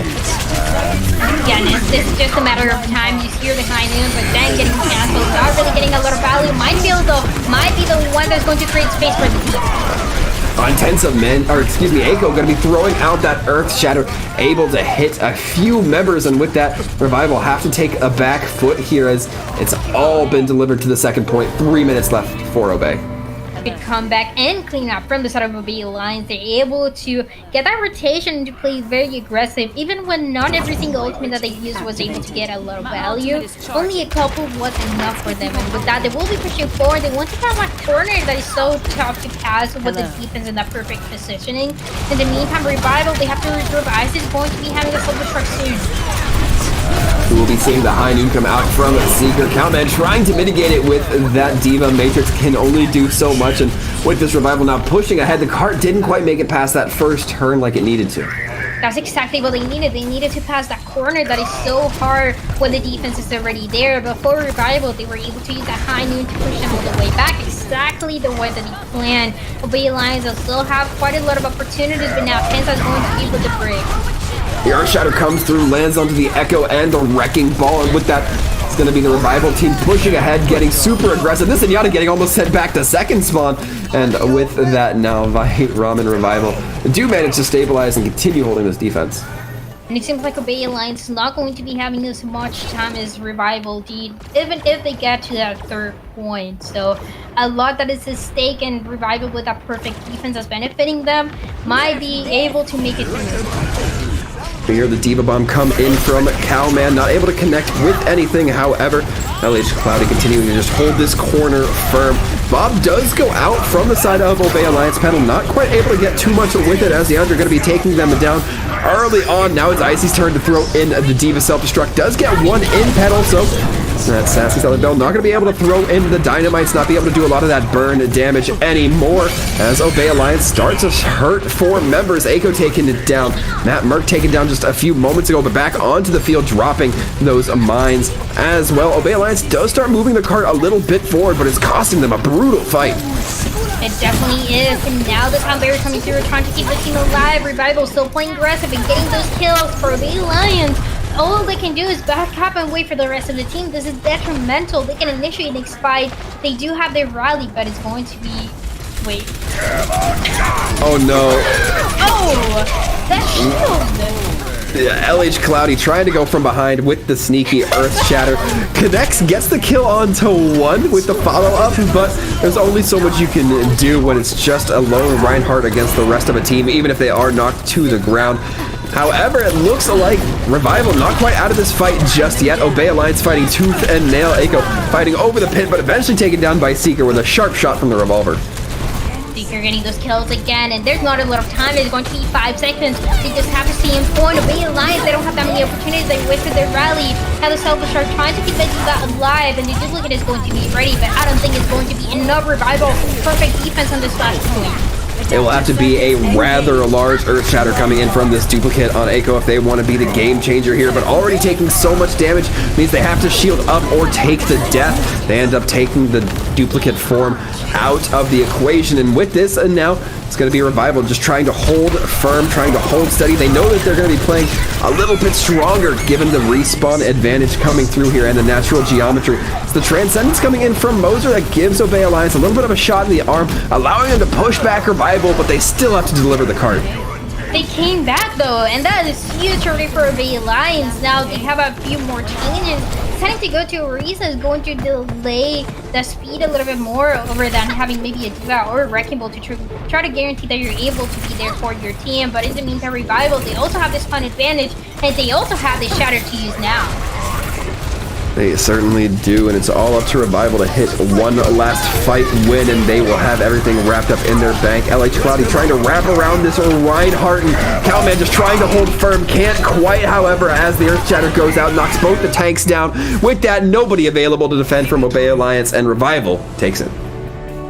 Really, really good defense from Revival at the end, and it was a job that was done by every single one of the members. The support line was always making sure that they had a perfect positioning, that they weren't picking any corners where they shouldn't. The tank lineup playing very aggressive and pushing forward. We saw IC over and over again diving that Mercy, that Echo, not really allowing them to get the value that they wanted, and also the Reinhardt getting the shatters connected, which is not the easiest thing to do in the current state of Overwatch. So really good job for Revival, but they still have one more map to win.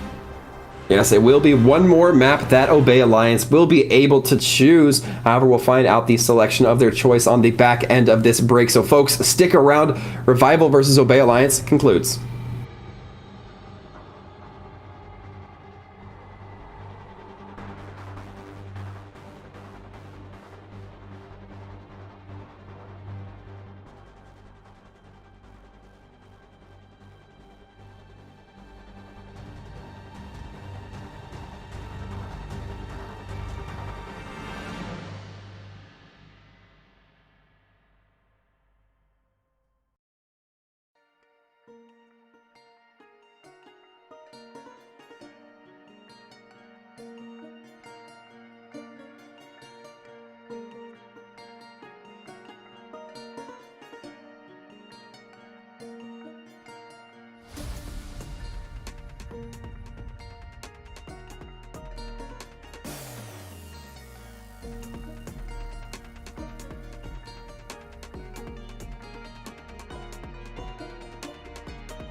We are back, folks, into our third map between Revival and Obey Alliance. And Drad, the good news is we're getting word that it's going to be Volskaya. Volskaya, out of all maps, is, I think, the most interesting assault map to me, just because the different compositions that you can play, they all have a huge risk. And if Revival is going to be playing this composition, that means that those rotations, when they're holding the defense back into point, are going to be essential. And if any mistake, that is going to be capitalized by the enemy team. So there is a lot of stake in the same way for this side of Obey Alliance. If they keep committing to this Wrecking Ball, they can be disruptive all the way and all they want in the backline. But if the team is not really able to capitalize out of the damage, then a lot of mistakes and a lot of time is going to be wasted for them. Yeah, and we can't forget Obey Alliance. We've seen them running the Sombra before, and Volskaya is not exactly a bad map for Sombra. If you're able to get into that garage, you're able to get the Mega Kit hacked, you're able to build yourself a lot of healing just off of that alone, taking a little bit of the pressure off your supports, meaning that they're free to use their utility, do a little bit more damage, and essentially just having a little bit less weight on their shoulders. So a good opportunity here, I think, for Obey Alliance to maybe turn the tables. Yeah, it's definitely a good opportunity, but it can be beneficial for them in paper. Now we have to see how they're going to really adapt to the aggression that Revival is bringing. Because they seem unstoppable so far, they might just get that 3-0, just like all the fans are expecting. And if we don't see any changes coming through for the side of Obey Alliance, it's going to be easy for them to make the comeback. They have a long way to go, but the first way to start is going to be here in Volskaya Industries. I mean, the first step to a reverse sweep is what? Just win? Just win one? Win your third map? I think that's how that works. Right? Yeah. So, I mean, Obey Alliance, if they want the reverse sweep, it's going to have to happen here. They can't lose this map or any in the next, I guess, set of maps we see. Yeah, no pressure. No pressure, Obey Alliance. You'll do fine. You'll do great. Just, win 3 in a row. But I mean, it is possible, right? Because Obey Alliance, they are in trials for a reason, and they have to prove us the composition and why they decided to commit to this composition. That seems a little bit weird if you've been following trials recently. So Revival, they want to keep committing to what has been working, of course. And for Obey Alliance, a little bit more of that Wrecking Ball Saria, once again going to be beneficial to play a little bit more aggressive, but then the biggest question mark is how much peeling is Moser going to get? We will see Moser, perhaps the weak link in this chain here in terms of composition. A little bit more exposed than the rest of the heroes on the Obey Alliance roster, but we'll see exactly how Obey Alliance decides to take this, as now they're pushing through on the attack. It's going to be Paddlers taking a step back towards spawn, might be looking for a change. In fact, will be going on to the Ashe, so no Mega Health Kit hacks coming through this time around. Instead, might be a little bit more high ground manipulation coming from Alliance. Yeah, they're going to be playing this a little bit slower, and then there's a lot of pressure falling into this Wrecking Ball, trying to play aggressive, being disruptive, and it's not going to be easy with the composition that we see, especially for the support of Revival, when the Elixir can simply run away or try to escape as soon as possible, and Casco does have the Immortality Field, so once again, Obey Alliance just having that slow engagement happen. LH Cloudy going to be the one on point, has to play very carefully here as they can get easily focused down by the majority of Obey Alliance. However, Obey Alliance not quite capable of turning on that Reinhardt Cowman, trying to take the lead here as Matt Merck does get the kill on Nos. Things are going initially very good for Obey Alliance. They've gotten the first take already halfway up to completion there. It's going to be the Baptiste taken down in garage. The wild pin trying to come from LH Cloudy, but it nets nothing. Obey Alliance with a really good engagement. It took a little bit to make it happen at the beginning, but now we can definitely see why they wanted to commit to this map and to this composition. A little bit of the changes that we're seeing so far is that Tensa is once again going to the break, and we're seeing a lot of changes from Mercy to break happen. But this time, with the rally, if we can see them build it soon, then that might be the biggest win condition that Obey Alliance is going to have in a long time. Echo does have that duplicate online, so might be worth keeping an eye out for, seeing exactly who they try to duplicate. Matt Merck as well, very close to a minefield of their own. They're going to buy a little bit of space with it, and with Nos down early on, Obey Alliance have a really good position here. Echo's going to be taken to the skies, sticking a handful of cluster bombs onto Icy, and then turning their attention towards the Ashe, and immediately getting the better of a Seeker as well. Echo instead decides to opt into the duplicate of the Diva, but things are still looking very good for Obey Alliance. They just need to deal with LH Cloudy on this Reinhardt, the Lucio as well. The grab into the Diva bomb, not quite super effective, but Cowman going to continue to mow down the opposition as the rest of the grab does dissipate, and now Obey Alliance very close to getting a 4-minute remaining with the cap. They will be cleaning up the last few members of Revival, and 4-18 on the board, much better from Alliance. Yeah, the tanks are having a really good performance from what we saw on the side of Obey Alliance. They were able to look like a completely different team. And for Revival, it was just they never really had the time to adapt and to come back to point to be ready, even when they had the spawn advantage. So if they just had that defense not being as strong, they have to prove that they are capable to get just as much time as on the attacking side. Obey Alliance definitely benefiting a lot from this map, from this composition. But like I said, this is where they're going to struggle the most, because if they are going to commit to this no shield composition, then those rotations are going to be essential and appealing once again for the supports. As we now look at these teams swap sides, Obey Alliance going to be looking out towards that defense, and it looks like Sombra's going to be what Obey Alliance opts into this time around, despite not sticking to it on the offense. I'm not the biggest fan of Sombra, just because it's never really sure what's going to happen. It doesn't matter if you're the best or the worst Sombra, you never really know how much value you can get out of those EMPs. Sometimes you get all 6 members and your team doesn't get any value, and sometimes you get no members and you pretty much wasted the ultimate and all that time for your team, where you could be playing maybe a different hero. But for Bay Alliance, they are confident to pick Petal, amazing DPS, and now they have to prove us why they win with this composition and the defense. As we see now Revival taking their chalk up to the choke, looking to get some initial progress here. Now at least some initial space, rather.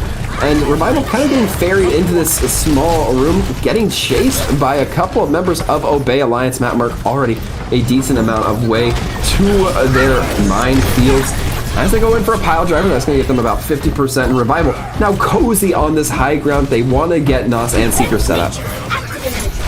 Yeah, the high ground positioning, also protecting themselves from any sort of damage that might be coming through for the setup of the Alliance. They know that any bad positioning that Wrecking Ball is going to punish, so they don't want to let it happen. Obey Alliance, they have to play this very carefully, and this Nyanda, really good pick.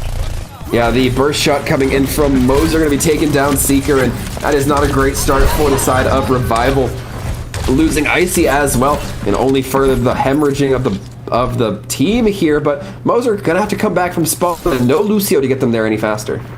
Yeah, there's definitely going to be a slower reset coming through for the setup of Revival, but it's still a lot of opportunities. Pascal has gotten a few kills, but now I don't know if it's a perfect time for the team to capitalize that a bit. This is one they have to play aggressive. This might be a big opportunity for Revival. The hack onto Icy means no damage matrix, or defense matrix rather, coming in from the D.Va. Revival have a few moments of weakness, but are able to quickly recover. Obey Alliance, however, on their end of the field, quickly able to build up a few ultimates in hand. Echo has that duplicate form. The minefields, as we heard, just went out. LH Cloud to go for an optimistic pen. Cowman will be cutting them down with that laser. Echo seeming to really prefer these D.Va duplicates, and so far it seems to be working out for him on Volskaya. Yeah, the kills are coming back and forth, but Revival is able to get 2 of the 6. Self-destruct coming through, doesn't really get any kills. And Obey Alliance, they finally now have that EMP to use. They can initiate with this tool, and that is going to be detrimental for Revival. But in the meantime, Seeker getting the kill into Common. The great start that Zarya without the grab means you can't combo the EMP grab and make things very difficult as well. That Zarya can be a very high damage dealer. The High Noon coming out takes down Moser, and now no Transcendence means at this point is given all over to the side of Revival. They're now going to be looking to barrel forward, but they're not going to have a better time bank. And they're going to be, for the setup of Bay Alliance, they're going to be saving this EMP for the next fight that's going to come through for Revival. If they're looking for this, no, but they have that ultimate to face first. EMP goes out. May have been wanting to catch Deandra out before they use that sound barrier. Didn't have it quite in pocket just yet, but Obey Alliance still going to walk away with this fight when using the grab, using the EMP. I like how Pascal gets those kills at the end. Like, yeah, we lost, but I'm still going to take my kill here. I'm going to run away now. And he's able to run away. So for Revival, they still have a lot of time remaining. They're not really worried so far. They still have less time than Obey Alliance did, but it doesn't really matter if they're able to pull a good defense on the next few rounds. So we might probably be seeing that Rally to Initiate for Obey Alliance is going to be available, and now Petal no longer is going to be on the Sombra, but rather on the Hunt. Anto able to do that massive damage as we saw Revival trying to attempt here the first time around on their first point capture. Now, Revival have a few ultimates in hand. Icy diving right on in. However, getting a lot of damage put into them. Not going to mind as they're just using that Siva and self-destruct to keep themselves in the fight a little bit longer. Seeker going in with the high noon on to Matmer. Matmer getting ejected by Deandra, who then drops the sound barrier. The Earthshatter tries to go out, but it doesn't look like it connected from Eiko. And now Obey Alliance start crumbling as things are not looking great for them. It will come out with a little bit of a higher time bank, but already they've lost 2 ticks, 3 minutes and ticking for the side of Revival to try to continue getting progress here. They will get it, and it's going to be lowered down to 2 minutes to match. Obey trying to use the spawn advantage at the end, not really able to do so, but still feeling pretty comfortable with the time bank, where 3 minutes 23 is what Obey Alliance is going to be having, while Revival is only going to be having exactly 2 minutes. That means that for Obey Alliance, if you're able to have such an effective attack as we saw them do on that first round, then that is exactly what they need to keep that momentum going for them. The defense on this point, no matter what composition you're running, no matter how strong your team is always very, very difficult to hold. So the burst of confidence that you can get is having an effective attack. Obey Alliance already did it once, they have to do it twice now. And we'll see if Obey Alliance can manage a sizable hold on that first point. Looks like they will be going with the Sombra once again as Revival. Looks like they might be leaning towards the Torbjorn, but there's always the opportunity for a quick swap. Yeah, definitely. And there's also the importance of Obey Alliance playing this composition when the meta seems to be aiming towards Revival's composition. And Revival, out of all teams that we've seen so far in Trials, they might just be the strongest one in this Diva Brawl, just because of how aggressive they've been playing. But can they do it again on the attack? They have 2 minutes, about 2 to 3 fights. They have to make them fast. Well, if any team it can do it, there are certainly fans who will be rooting for Revival as they look for a quick rotation going in towards that stairwell, looking to take space above Garage, and already they've had to move out a few of the members. They've had to move the supports away, and barely able to walk away. Tensa and Moser do keep themselves alive for the time being. Icy getting ejected here. Not a great start. Deandra actually getting 3 boops with the Lucio. Spectacular there. This looks like it's just about all but gotten for the side of Revival with that one ability. That movie so Oh no! The Amstra just popping off on the Lucio, having that moment going on, and that is going to guarantee the win for Revival on this first point. They have another one to go. A little bit harder to get through from that second part, but still the time that they need. And Obey Alliance, they weren't prepared for that.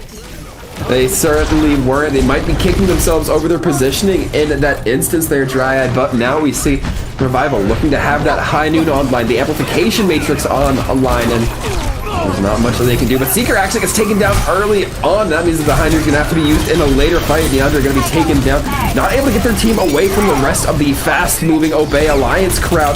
They will eventually be using their charge cooldowns, their Diva boosters, just to try to get away and safe. So there's not going to be that snowball potential coming through for this side of Revival. They have yet another opportunity, but they're going to wait for them to all be ready, have all those abilities to start playing aggressive. That amplification matrix might be the initiation tool, and Obey Alliance, they can't die to support, they have to be protected. As we see now, Obey Alliance keeping Moser on that high ground. They don't want that threat to come through once again onto the Zenyatta. Eiko, however, taking quite a bit of damage as that Torbjorn continues to try to get set up. Matt Merck continuing to try to fight it, but not going to work out for them as that Diva soon becomes, or that Wrecking Ball soon becomes stuck between a McCree and a Torbjorn. As we can now see the duplicates coming in from Eiko, gets stunned out. Doesn't land into the Molten Core, but gets pulled out of that duplicate form either way. LH Cloudy, the next one to be brought down, and it looks like the manpower is just not going to be here for a Revival given those respawns. Yeah, this one again, advantage once again coming through and helping Obey Alliance a little bit more mindful as well, trying to deny any sort of space that Revival is trying to get on the second point. And with that, only 1 point that we can see for Revival. Obey Alliance, now this is when they have the most pressure. They have to have a perfect attack. They don't even have to have a perfect attack, Dryad. I'll say they have to have a sufficient enough attack to get 1 tick. That's all you need on that final point. You got to capture first, which is probably a little bit easier. That's probably a little bit more in the bag. But just getting that first tick, you don't even have to get the full 100. I think that's definitely achievable for Alliance here.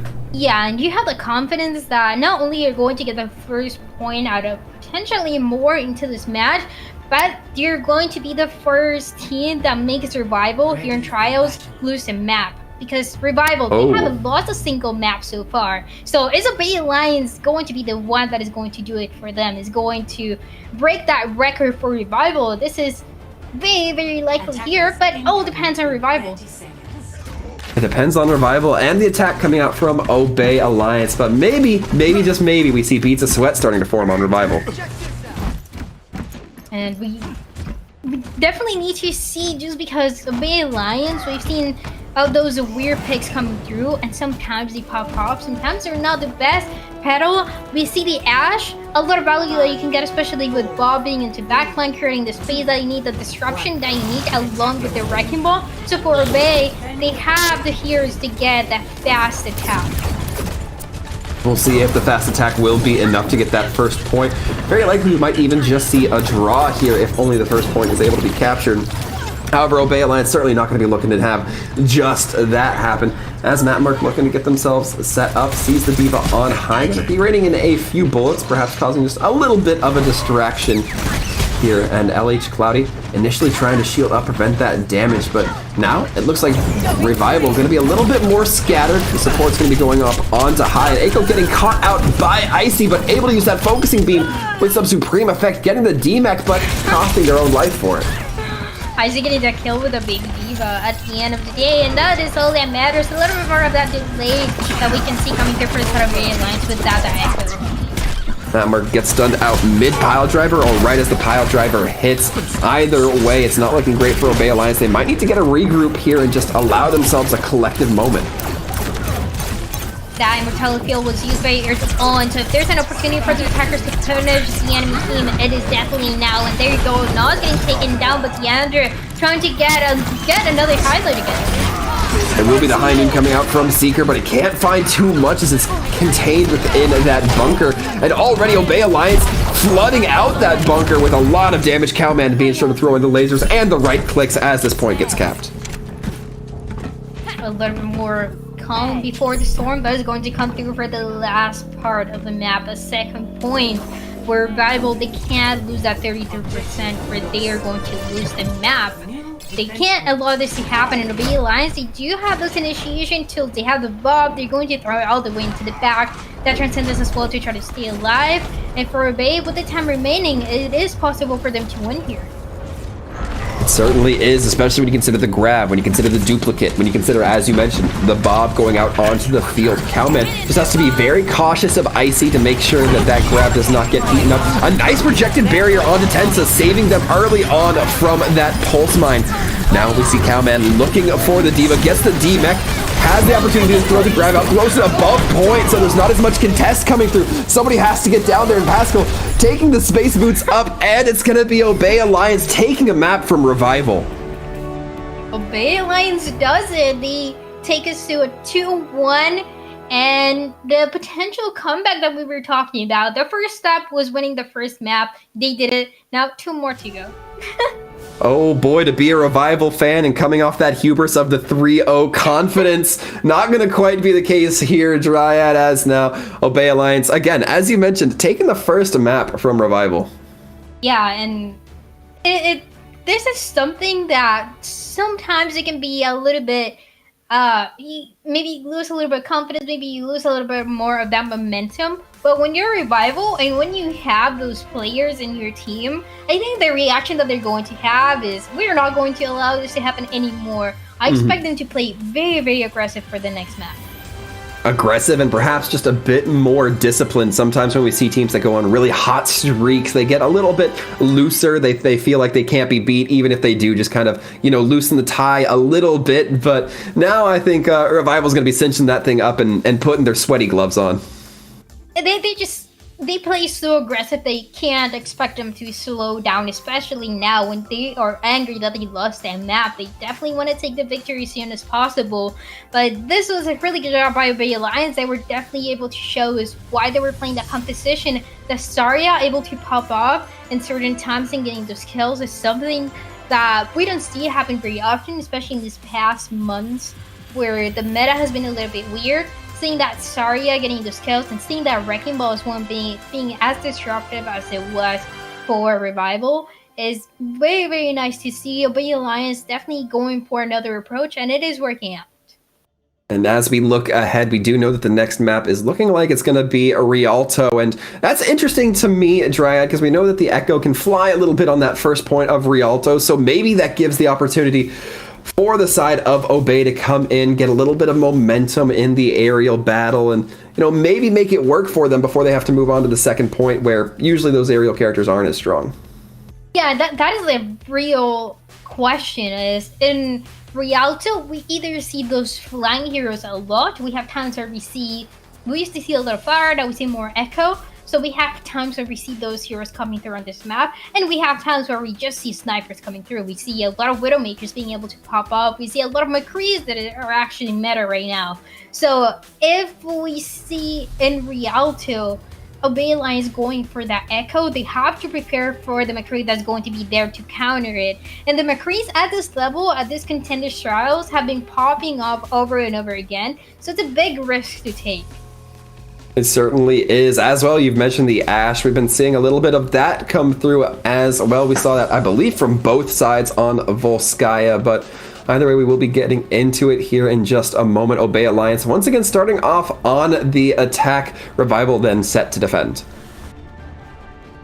We're going to be seeing this team starting on the defense. Always interesting to see how aggressive you can play the defense is the biggest question mark that any team has. Even when most teams decide to go with the defense, it doesn't guarantee that it's going to be effective for them.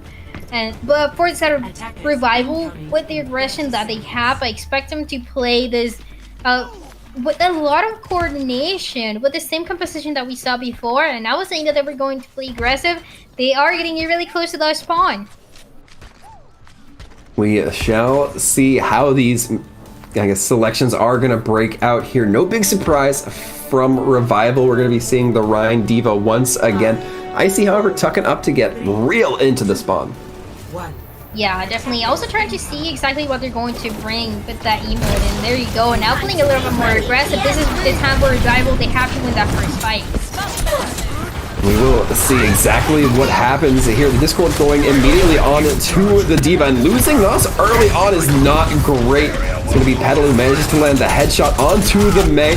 LH Cloudy now going to be swinging a little bit wild, but too many angles of attack for that Reinhardt to really cope with right out of the gates. Moser, however, taken down next, and with this, the kills are going back and forth, but that helps Obey Alliance out just a little bit more as they have quicker respawns coming in. I think you're getting those 2 kills, and exactly what Revival needed to win this first fight. That's exactly what they do. Moser getting that taken to Icy, so now this is a time that Revival has to back up, delaying as much time as possible, about a minute from the side of Obey Alliance. As now Obey Alliance continues moving this cart, it's the Mei going into cryo form, and Nos not long getting pushed into the moat, and now trying to take a swim. So a lot of time, a little bit more of that just moving the payload phase that Obey Alliance has to face. In the meantime, Revival, they're going to come back, and they're going to come back strong with that amplification matrix that is ready for Pascal. It's going to delay that push from Obey a little bit more, and if they're able to capitalize on it with a single kill, that might be enough. Now we see Revival initiating with that amplification matrix, trying to push that high ground away from Obey Alliance, as Icy continues to take a little bit of pressure, or tries to apply a little bit of pressure, but however gets caught out just a little bit. The high noon coming in from Seeker has the immortality field, but can't quite find anything with it. Obey Alliance continuing to push ahead, again using that Echo despite the hit scan.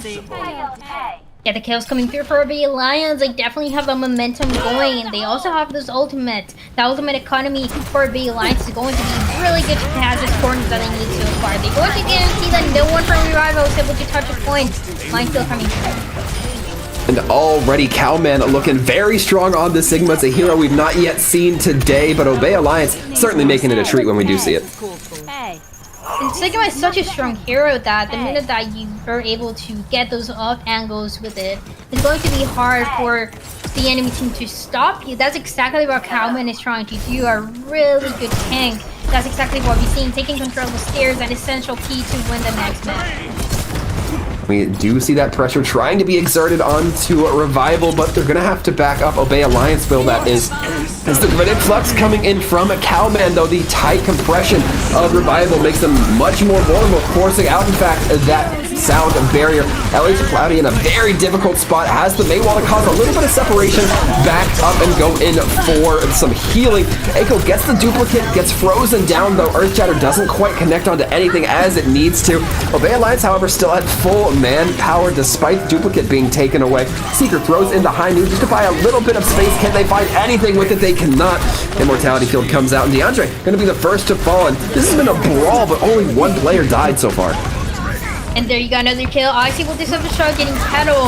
That means our Revival is going to be having that momentum going on for them. But for how long can they keep it? It forces Bay Lions all the way back. And with that shatter. A very bold shatter. LH Cloudy brought down to about 50 HP as that shatter was going off. But it's going to pay off in spades for Revival. 2 minutes, 50 seconds remaining. Obey Alliance still have quite a lot of opportunities, but how exactly are they trying to initiate this fight? It seems like it's going to be Bob, a really good option for them. Into the high ground, forcing Revival all the way down to those stairs. If they're able to pass this corner, then they can almost guarantee the win. Ooh, but with Matt Merck going down early on that Wrecking Ball, it's going to be difficult when you don't have that main tank. And just like that, Revival seems to know when to push, and they're certainly going to be trying. Cowman going with the Kinetic Grasp, but the Kinetic Grasp can't save you from the water. Oh, that is not going to work out. And in the meantime, Revival, they have the momentum. They are going to create the space. Icy getting those final kills as the Diva does. And with that, Obey Alliance, they have to go again. Oh, again, indeed. It will be Obey Alliance, who have a few ultimates in their pocket, but already you can see them trying to throw some damage up towards that high ground. Going to be Revival, not giving them too much opportunity to do so as they just take a little bit of a backstep. Matt Merck, learning from their mistakes, it seems, playing a little bit farther back, not getting right up into the face of Revival, given that threat of Nos on the May. It's going to be Bob diving in first, the Gravitic Flux as well to match. A lot of shielding needs to happen from LH Cloudy, and so far they're managing to find it. Blizzard now going out from Nos, trying to get the advantage. Icy taking down Bob, and with this, Obey Alliance looking a little bit scattered, but still trying to scrape things together. Minute and a half ticking down on this clock. They're trying to get any sort of push they can, but Echo going again in on the Diva, trying to build up that self-destruct. Does it right at the entryway from the point. Does manage to take down the entry with that Lucio. Not going to be able to build up the sound barrier, which they just used earlier on in this fight. And with this, Revival's really going to be hurting to hold. It's not going to be easy, and with that, as a point, it seems like it's going to go for the side of Obey Alliance. 2 more kills Ico's able to get, and everyone from the side of Rival trying to delay it. That Lucia at the end, 1 HP gets taken down, and with that, Obey Alliance gets second. Now they have 1 more to go in 2 minutes. Obey Alliance definitely going to be looking to get it to that 3rd point. The big question is, can they? A few ultimates in the pocket here, Dryad. Yeah, definitely a few ultimates to use. Revival, they are going to play very aggressive here. Once again, same scenario like before. They don't want to let Obey Alliance pass this corner. It's going to be very difficult. But that's DeAndre getting their first kill. That's a good kill coming through. Obey Alliance losing so many more, or rather just 1 more, with Cowman dropping next. Bob and Flux off the field. They're just going to back up, try to regroup, and gather their thoughts. That they have to wait a few extra seconds, and those extra seconds are going to only benefit Revival. They will be pushing forward. It's going to be the Flux coming through the Valkyrie as well to keep the team of Obey Alliance alive, but it doesn't really work. They don't get any value out of it. This was a little vindictive from Revival. They lost the last map, and now they're looking to push Obey Alliance past the spawn in towards the 2nd spawn. Seeker now hiding in behind, waiting for the flashbang to get the kill. Does get the flashbang on the May, however, May ice forms up before too much damage is done. Things looking good for Obey Alliance, but just like that, Revival able to pull a few more kills out of their hats, and now looking to really lean in here. It's going to be the flashbang from on high. Seeker taking a bit too much damage, can't quite find the fan, the hammer. And with that, Moser takes down the McCree, takes down the Baptiste, courtesy of a little help from Petal, and now the cart can continue moving again. Risky positioning for the Sutter Revival, and with that, they have to pay. Now they have another opportunity to regroup. There's only about 1 more fight that we're going to be seeing from the Sutter Obey Alliance, and it has to be effective. They have to initiate first. The Contenders is going to be ready, but how much value can they get out of it? the main winning condition here is going to be those ultimates coming through for the tanks of Obey. The Earth Shadow tries to come in from LH Cloudy, gets Echo, and with that Echo taken down, Seeker landing the headshot. Transcendence trying to keep everybody else alive from Moser. There's only so much you can do. 15 seconds left on the clock, so this has to be the fight for Obey Alliance. However, with them losing their Orisa, it's going to be a lot harder. And just like that, Seeker really looking to put down that consistent damage with the McCree. Tries to find the Baptiste, but can't quite. As Obey Alliance managed to cling a few kills, doesn't look like they'll be able to touch Cart, and with that, Revival hold on third. They lose those fast heroes, and with that, they lose their ability to touch a point again and to have yet another opportunity. Revival, sometimes they are struggling, but like we said, they are amazing at making that comeback and adapting to the enemy team. Because of that, Obey Alliance is not able to get that third checkpoint that they needed so bad. And Revival, how aggressive are they going to play? How much time can they have left at the end? That's the biggest question mark that we have. Yeah, and I mean, to go back to your point about Revival just maintaining themselves, I mean, we saw Obey Alliance get a few more kills towards the back end of that last fight, but just because Revival had done so much damage already, Alliance couldn't push into that. Definitely looking forward to seeing Revival now be the aggressing team and get up in the face of Alliance. And this is because we saw Obey Alliance playing so aggressive in the last map that Revival had to make that matchup again and to make those adaptation changes into their own composition for it to be effective. And with that, they were able to hold the defense, but now they have to have a very strong attack that is going to be benefiting the team again. We saw them holding the spawn, playing aggressive, but it doesn't necessarily transfer into how they're going to perform now. Certainly does not, as we are 5 seconds away from these gates dropping. Doesn't look like too much of a change from either of these sides' compositions here. However, Obey Alliance not going to be holding as aggressively forward as their opponents in Revival, where Echo going to be looking to take high to the sky and hit Revival a little bit from the side, but Seeker too quick on the reactions there. Yeah, everyone protecting themselves from the damage that the Echo might be putting, and that high ground advantage so important for the Alliance if they want to hold that up angle and protecting that Zenyatta, just like we see now, but finally being forced to drop. That's going to be the high ground seeded from Alliance there. They're not quite able to get that positioning that they really want, but now Revival, so far, getting this cart delivered with very little contest. We see Matt Merck trying to play around it, trying to touch it very gently, but Petal going to be getting a rather rough touch from LH Cloudy right into a wall, courtesy of a big old pin. And now Revival have the opportunity to lean in here without that damage coming in from the Ashe. They can get a little bit heavier. That Reinhardt can swing a little bit harder. And now the cart going to be delivered to first with barely a minute taken off the clock. Doesn't seem like anyone from Obey Alliance is able to touch this, and with that, Revival playing as aggressive as expected. Ultimate Economy is going to allow them to play more aggressive. Pascal getting another kill. No mercy. This is going to be detrimental for the next fight of Obey Alliance. Certainly will, as now Obey Alliance has to rush to get themselves regrouped here. We see DeAndre trying to get high up possession onto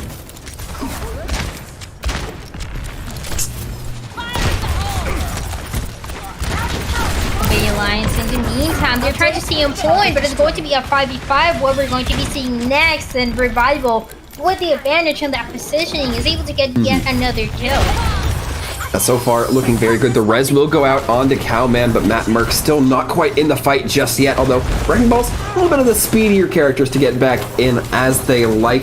Already, Revival holding this overpass, having a very difficult time deciding how they want to dislodge Obey Alliance. They're going to try to do it with a high noon, at least Seeker faking, so going to be dropping it rather quickly, going for the reload perhaps. Now, a couple of ultimates on the board for both teams, but Petal getting the first kill on the Pascal doesn't necessarily lead to some superior defensive aggression. And there you go, we have a lot of ultimates coming through, everyone trying to stay alive from the flux coming through, but Seeker getting taken down already. Ooh. Yeah, and some great delivery from Petal, getting that initial kill, then getting the bomb up on the field, then getting just another and another on top of that. 4 kills, I believe, for the Ashe player this fight. The kills coming through for Bob and also for Petal on the Ashe. It's going to guarantee the defense is going to keep holding for a little bit longer at least. And with that, a lot of time remaining for Revival, they're not very concerned about the situation yet because they can initiate now with the Amplification Matrix going through, trying to push everyone from a baseline of the high ground. The question is, where exactly do you place that Amplification Matrix? Echo going to be taking the duplicate form of the Reinhardt, and oh no, Revival's running away with the cart. Somebody needs to touch it and stop them before they run too far away. It's going to be the Amplification Matrix, however, now that they're in front of the cart to really amplify a lot of that damage to anybody who was going to try to contest. Petal does take down DeAndre, which is good. No repositioning capabilities coming in from Revival, and now the high noon from Seeker just to clear things out a little bit. And this is going to be the second time they've gotten the cart in front of the enemy team. Oh, they just have a perfect rotation that works so well for the side of Revival, and the high noon as well. It doesn't really allow the lines to push forward because they're going to get taken down by this ability. 2 kills, and with that, Revival is going to be creating the space that they need. They might just take this point now. They certainly might. There looks like one more defensive hold coming in from Obey Alliance, but they're going to have to do this hold for about 4 minutes. That is certainly not an enviable task. It's going to be the Gravitic Flux coming online. Seeker getting focused down, but the Immortality Field is certainly there to keep the team alive for the side of Revival. Nos throwing out a lot of damage, has the Blizzard, going to throw it directly onto cart, signed, sealed, and delivered. This cart's getting that 3rd point, and with that, Revival takes their 3rd map.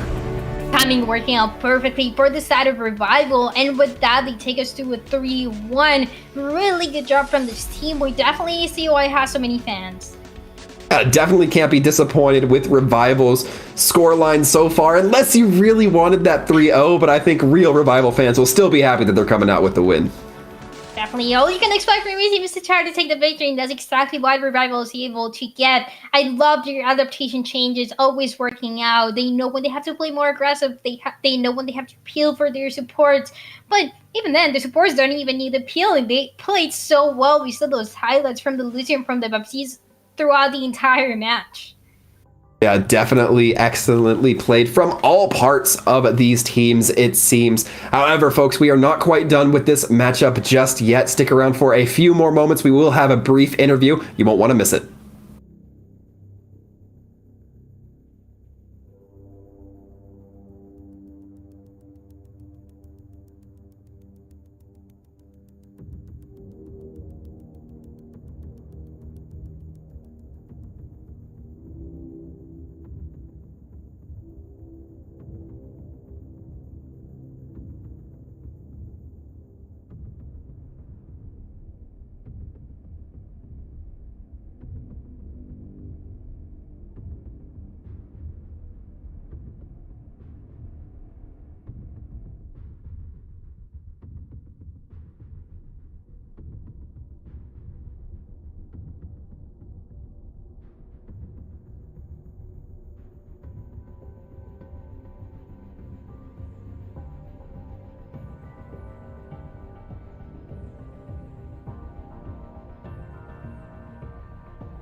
Hello and welcome back, folks. We are back in the interview booth for our second interview of the day. It's going to be DeAndre coming in from the side of Revival. DeAndre, hello, welcome, and congratulations.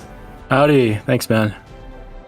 So we saw you guys put on a very impressive performance today. Perhaps not the clean 3-0 that you would have liked, but sometimes it just doesn't go that way.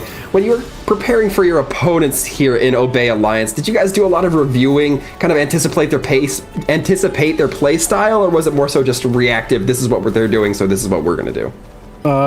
We kind of knew that they were a poke team from scrimming them before, and that they liked their funny echo comps. And of course, we watched the matches, waiting for the matches to come up. So a lot of it was just like, okay, we know that they're going to just play poke, and that every team is pretty much too scared to take the rush mirror. So, yeah. Okay. Yeah, you guys definitely seem confident, and I absolutely love seeing that. I think everyone in your team got some really good highlights from this match. So I do want to ask you, you mentioned how teams are a little bit afraid of taking that mirror match just because of how strong you guys are. But do you ever consider when your team is struggling, maybe on a couple of fights, do you consider switching that composition, or are you just committed to it because you know that you can take the victory with it? No, we just full send Eagle gaming style. No reason to swap. Just change the way we play. We have the IGL god of LH Cloudy on our team. We just embody Eagle gaming and just go next.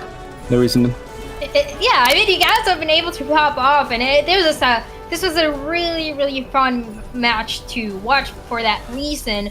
I do want to ask you, from the feature matches that you guys have, which aren't that many, is there any one that you think is going to be a little bit more difficult, or one that you're looking forward to the most? I think our next two matches are going to be more difficult than our previous matches, and that's because it's going to be rush v rush, and we've been practicing versus spam. Mm-hmm. But our next two matches are going to be more fun. I don't think they're going to be like difficult in the sense of like. You're confident. So. Yeah, I'm expecting to win.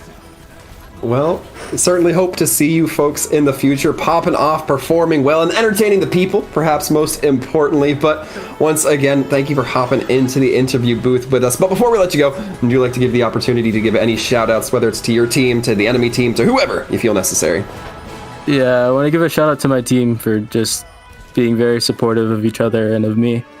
Like, even though sometimes we end and sometimes we make really dumb plays, we're always there for each other. Even if we're down a map, we're still gonna pull each other back up and push through. Well, that's the kind of team cohesion you like to hear. But once again, that's about all the time we have for this interview. So thank you very much for for joining us, or rather answering a few of our questions and just hanging out. Goodbye. And with that, Dryad, we are ready to end our North American broadcast day here. It's been a day of thrills. We've had a 6-map game. We've had a map where nobody was expecting anything but a 3-0, and we still broke that standard. So overall, been a very pleasing day, I'd say. Yeah, I'm very happy that this were the first matches that we saw coming back to casting trials. Very exciting, and a lot of things that we're still looking forward to in the next couple of days. These matches, they're not over, and I'm just excited to see really who is going to be able to come up on top. Is Revival going to keep those winnings coming? Is Wisp going to keep getting those wins as well? We are certainly not done. Even this week, we will be back tomorrow right around the same time, so be sure you tune in. But until then, everybody, stay safe and take care.